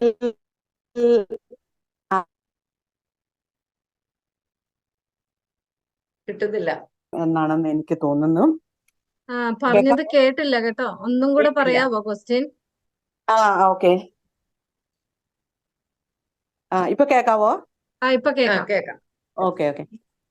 ഗ്രേസ്ലാൽ മാഡം പറഞ്ഞതുപോലെ കുടുംബത്തിൽ എല്ലാരും കൂടി ഇരിക്കുമ്പോൾ, അത് എനിക്ക് തോന്നുന്നത് ഒരു ടീനേജേഴ്സ് ആകുമ്പോ മുതല് നമ്മള് മാരേജിനെ പറ്റി നമ്മൾ വീട് വഴി ഡിസ്കഷൻ ചെയ്യുകയും അതിന്റെ പോസിറ്റീവായിട്ടുള്ളതും നെഗറ്റീവായിട്ടുള്ളതും പേരൻസ് തമ്മിൽ പറഞ്ഞു കൊടുക്കുകയൊക്കെ ചെയ്യുന്നത് ഒത്തിരി നല്ലതാണ്. പ്ലസ് നമ്മുടെ കമ്മ്യൂണിറ്റി ആയിട്ട് കൂടുതൽ മിങ്കിളായിട്ടും പ്രേയറിലേക്ക്, അതായത് ഒരു 18-19 വയസ്സ് കഴിയുമ്പം മക്കൾക്ക് പറഞ്ഞു കൊടുക്കേണ്ട ഒരു കാര്യം ഉണ്ടെന്നാണ് എനിക്ക് തോന്നുന്നത് അതെന്റെ അനുഭവത്തിലും എനിക്ക് അങ്ങനെ ഒരു നല്ലൊരു ഇതായിട്ട് തോന്നുന്നു. കിട്ടാൻ പോകുന്ന ജീവിത പങ്കാളിക്ക് വേണ്ടി എപ്പോഴും നിങ്ങൾ പ്രാർത്ഥിക്കുക. പ്രാർത്ഥന, അതായത് കിട്ടാൻ പോകുന്ന ആ ജീവിത പങ്കാളിയെ ഓർത്ത് പ്രാർത്ഥിക്കുക എന്ന് പറഞ്ഞാൽ ഇപ്പം ചിലപ്പോൾ ഓർക്കും, ഓ ഇത്ര എളുപ്പത്തിലെ എന്തിനാണ് പ്രാർത്ഥിക്കണം? അല്ല, ടീനേജേഴ്സ് മുതലേ നമ്മളത് പറഞ്ഞു കൊടുക്കണം. അതാണ് എൻ്റെ അഭിപ്രായം. അത് ഗ്രേസ്ലാൽ മാഡത്തിന് എങ്ങനെയാണ് തോന്നുന്നത്? അല്ല, അത് വളരെ പോസിറ്റീവ് ആയിട്ടുള്ള ഒരു അഭിപ്രായം തന്നെയാണ്. കാരണം എന്നാന്ന് ചോദിച്ചു കഴിഞ്ഞാല്, അതാണ് ഞാൻ മുമ്പേ പറഞ്ഞത്, നമ്മുടെ കുടുംബത്തിൽ നിന്നാണ് മാതാപിതാക്കളുടെ ജീവിതം കണ്ടാണ് പിള്ളേർ പഠിക്കേണ്ടതെന്ന് ഞാൻ പറഞ്ഞത്. കാരണം ആ കുടുംബ പ്രാർത്ഥനകളും അവരെ നമ്മൾ പരിശീലിപ്പിക്കുന്ന രീതികളും, ഞാനിപ്പോ ഓർത്തൊരു കാര്യം എന്നാന്നറിയാം, ഞാൻ സ്കൂളിൽ പഠിക്കുമ്പോ കോൺവെന്റ് സ്കൂളാ, അപ്പൊ അവിടെ ചാപ്പലുണ്ട്. എനിക്ക് 2 ഫ്രണ്ട്സ് ഉണ്ട്. എല്ലാ ദിവസവും ഉച്ചയ്ക്ക് ഊണ് കഴിഞ്ഞ് ഞങ്ങൾ ഈ ചാപ്പലിൽ പ്രാർത്ഥിക്കാൻ പോകുമ്പോ എന്റെ ഒരു ഫ്രണ്ട് ഭയങ്കര തമാശ പറയുന്നവളാ. അവള് മുട്ടുകുത്തി ഞങ്ങൾ ഇങ്ങനെ സീരിയസ് ആയിട്ട് പ്രാർത്ഥിച്ചുകൊണ്ടിരിക്കുമ്പോ അവള് ഒരു ഔസപിതാവിനെ പോലെ ഒരു കെട്ടിയോനെ എനിക്ക് കിട്ടണേ, ഇവക്കും കൊടുത്തേക്കണേ. ഇത് തമാശക്ക് അവള് പറയുന്ന, ഔസപിതാവിനെ പോലെ ഒരു കെട്ടിയോനെ എനിക്ക് കിട്ടണേ, എന്റെ കാര്യമാണ് പറഞ്ഞത്, ഇവക്കും കൊടുത്തേക്കണേ. അപ്പൊ അതെന്നാന്ന് വെച്ചാൽ നമുക്ക് കൊച്ചിലെ ആ കന്യാസ്ത്രീകള് അല്ലെങ്കിൽ വീട്ടിലെ പറയുന്ന ഒരു രീതിയുണ്ടല്ലോ, നമുക്കൊരു കുടുംബം എന്ന് പറയുന്ന അത്. എനിക്ക് തോന്നുന്നു എനിക്ക് ചെറുപ്പം മുതലേ അങ്ങനെ ഉണ്ട്. അങ്ങനെ ഔസപിതാവിനെ പോലെ അതിന്റെ അർത്ഥമൊന്നും എനിക്ക് അന്നേരം അറിയാൻ മേല, എന്താണ് ഈ ഔസപിതാവിന്റെ പ്രത്യേകത. ഇപ്പൊ എനിക്കറിയാം അങ്ങനെ സഹനത്തിന്റെ ആളായിരുന്നു. പക്ഷെ ഞാൻ പറഞ്ഞത് എന്നാന്ന് ചോദിച്ചാൽ, ഇപ്പൊ ആ പറഞ്ഞത് വളരെ സത്യമാണ്. പക്ഷെ ടീനേജിലല്ല അത് തുടങ്ങേണ്ടത്, കുറച്ചും കൂടെ നേരത്തെ. അവർക്ക് ഒരു പ്രാർത്ഥന നമുക്ക് ചൊല്ലിക്കൊടുക്കാൻ, അല്ലെ സ്ഥിരം ഒരു പ്രാർത്ഥന അവരെ പള്ളി കൊണ്ടുപോയി അതൊരു 7 വയസ്സൊക്കെ മുതൽ വേണം. അല്ലെ ടീനേജിൽ വരുമ്പോൾ ഉണ്ടല്ലോ, അവരുടെ ഹോർമോൺ ചേഞ്ച് ചെയ്ത് അവരുടെ അഡോളസൻ സ്റ്റേജിൽ അവരെ എതിർക്കാൻ പഠിക്കുന്ന സമയം. അന്നേരം നമ്മൾ പറഞ്ഞു കൊടുക്കുന്ന അവരുടെ തല കയറത്തില്ല. അത് നേരത്തെ തുടങ്ങണം, കുറച്ചും കൂടെ ആ ബാല്യം. എൻ്റെ അമ്മ എന്നെ ഒരു പ്രാർത്ഥന പഠിപ്പിച്ചിരുന്നു കൊച്ചിൽ. അത് കൊച്ചിറസ്യ പുണ്യവതിയുടെ പ്രാർത്ഥനയാണ്. ഞാൻ ലിറ്റിൽ തെരേസാണ്. അപ്പൊ ഈ പ്രാർത്ഥന ഇപ്പോഴും ഒരു പള്ളി കയറിയാൽ അറിയാതെ ആദ്യം ഞാൻ ചൊല്ലുന്ന ആ പ്രാർത്ഥനയാണ്. അത് എൻ്റെ അമ്മ പഠിപ്പിച്ച പ്രാർത്ഥനയാണ്. അതുപോലെ വൈകിട്ട് കിടങ്ങാൻ പോകുമ്പോൾ, ഞാൻ ഉറങ്ങാൻ പോകും മുമ്പായി അതിന് പകരം വേറൊരു പാട്ട്, അത് ഞാൻ കുഞ്ഞായിരിക്കുമ്പോൾ ഞങ്ങളുടെ വീട്ടിൽ പാടിക്കൊണ്ടിരുന്നതാണ്. നിശകാലത്തെ കൽപ്പിച്ചു അതിനാലേറ്റം നിനക്ക് സ്തുതി ദൈവമേ എന്ന് പറഞ്ഞ് എൻ്റെ വീട്ടിൽ അതാണ് ഞാൻ പാടുന്നത്, ഇപ്പോഴും ഞാൻ പ്രാർത്ഥിക്കുന്നത് അതാണ്. അതായത് ചെറുപ്പത്തിൽ തലേ കയറ്റിയ കാര്യങ്ങൾ പോകത്തില്ല. 7 വയസ്സ് വരെ പിള്ളേരുടെ ആ ബ്രെയിൻ ഡെവലപ്പ് ചെയ്യും. പക്ഷെ ആ 7-നും 10-നും ഇടയ്ക്ക് അവരുടെ തലേ കയറ്റുന്ന കാര്യങ്ങൾ വളരെ ഇമ്പോർട്ടൻ്റാ. ഈ ടീനേജ് അഡോളസെന്റ് സ്റ്റേജിൽ വരുമ്പോ എന്നാന്നറിയാം, ആ പീരീഡ് ഒക്കെ ആയി മീശയൊക്കെ കിളിക്കുന്ന ആ ഒരു ടൈമില് ഇവര് നമ്മൾ പറയുന്നതിനെ അത്ര അക്സെപ്റ്റ് ചെയ്യത്തില്ല. പള്ളി കൊണ്ടുപോകാൻ നമുക്ക് കുറെ കഴിയുമ്പോൾ അവർക്ക് താല്പര്യമില്ല. ഖുർആനിക്ക് വന്നാലും അവർ അലക്ഷ്യമായിട്ടിരിക്കുന്നു.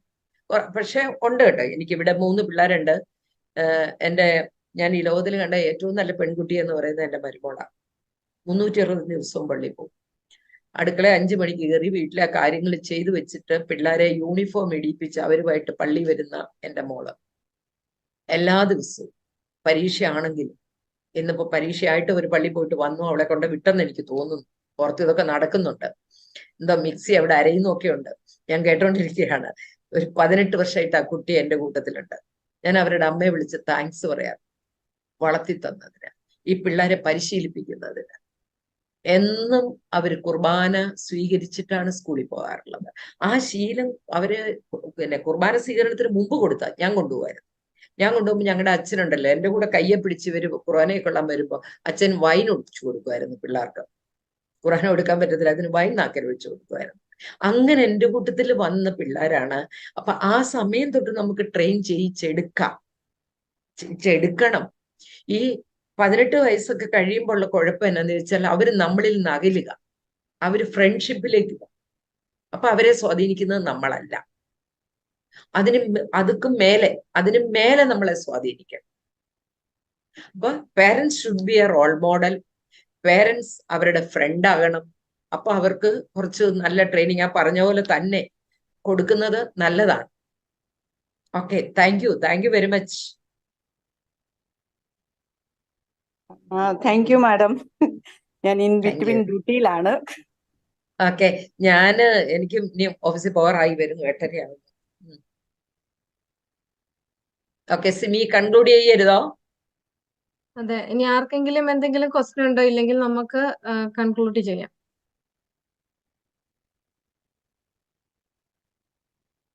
ആരും വന്നിട്ടില്ല. ഓക്കെ, അടുത്തതായി നമുക്കൊരു ഗെയിം സെഷൻ ആണുള്ളത്. അതിനു മുൻപായി നന്ദിയുടെ ഒരു വാക്ക് പറയാൻ ഞാൻ ആഗ്രഹിക്കുന്നു. ഞാൻ ഒരു വാക്കൊന്ന് ക്ലോസ് ചെയ്തോട്ടെ. ഞാൻ ക്ലോസ് ചെയ്തില്ലല്ലോ. ഞാൻ ക്വസ്റ്റ്യൻസിന് വേണ്ടി നിൽക്കുമല്ലായിരുന്നു. ഞാൻ ഒന്ന് ക്ലോസ് ചെയ്യാണ്. ക്ലോസ് ചെയ്യുമ്പോഴ് ഞാൻ പറയുന്ന ഒരു കാര്യം, നമ്മൾ ഒത്തിരി കാര്യങ്ങൾ ചിന്തിച്ചു. ഒരു ഓർമ്മപ്പെടുത്തലിന് ഞാൻ ശ്രമിക്കുകയായിരുന്നു. നിങ്ങൾക്ക് ഓരോരുത്തർക്കും ഓരോ ഫീലാണ് വരിക എന്ന് എനിക്കറിയാം. എന്നാലും എന്നെ കൊണ്ട് ശ്രമിക്കാവുന്ന പറ്റാവുന്ന പോലെ ഞാൻ എന്തൊക്കെയോ നിങ്ങൾക്ക് തരാനായിട്ട് ശ്രമിച്ചു. ഞാൻ ഹാപ്പിയാണ് നിങ്ങളുടെ കൂടെ ഇത്രയും സമയമായിരിക്കാൻ എനിക്കൊരു സമയം തന്നതിന്. അകലങ്ങളിലിരുന്ന് അടുത്തായിക്കൊണ്ട് സംസാരിക്കുക. ദൈവം ശരിക്കും പറഞ്ഞാൽ നമ്മൾ ഇതിനെയൊക്കെ കുറ്റം പറയുമെങ്കിൽ ഇത് എത്ര നല്ലതാണ് അല്ലേ? കാനഡയിൽ നിങ്ങൾ, അല്ലെങ്കിൽ നിങ്ങൾ വേറൊരു രാജ്യത്ത്, ഞാൻ നാട്ടില്, അപ്പൊ നമുക്ക് ഒരുമിച്ച് കൂടാൻ പറ്റുന്ന ഇത്രയും വലിയ അനുഗ്രഹങ്ങളൊക്കെ ദൈവം തന്നല്ലോ. ഞാൻ അപ്പൊ ഓർക്കാറുണ്ട്, ഈ ഓൺലൈനൊക്കെ നമുക്ക് എത്രയും നമ്മൾക്ക് സഹായകമാണ്. അതുകൊണ്ട് തീർച്ചയായിട്ടും എനിക്ക് നന്ദിയുണ്ട് എല്ലാവരോടും. നിങ്ങളുടെ ആ ഒരു ഈ വനിതാ ദിനത്തില് എന്നെ ഓർത്തതിന്, എന്നെ വിളിച്ചതിന്, സംസാരിക്കാനായിട്ട് എന്നെ അനുവദിച്ചതിനുള്ള നന്ദിയും സ്നേഹവും ഞാൻ അറിയിക്കുകയാണ്. ഒരു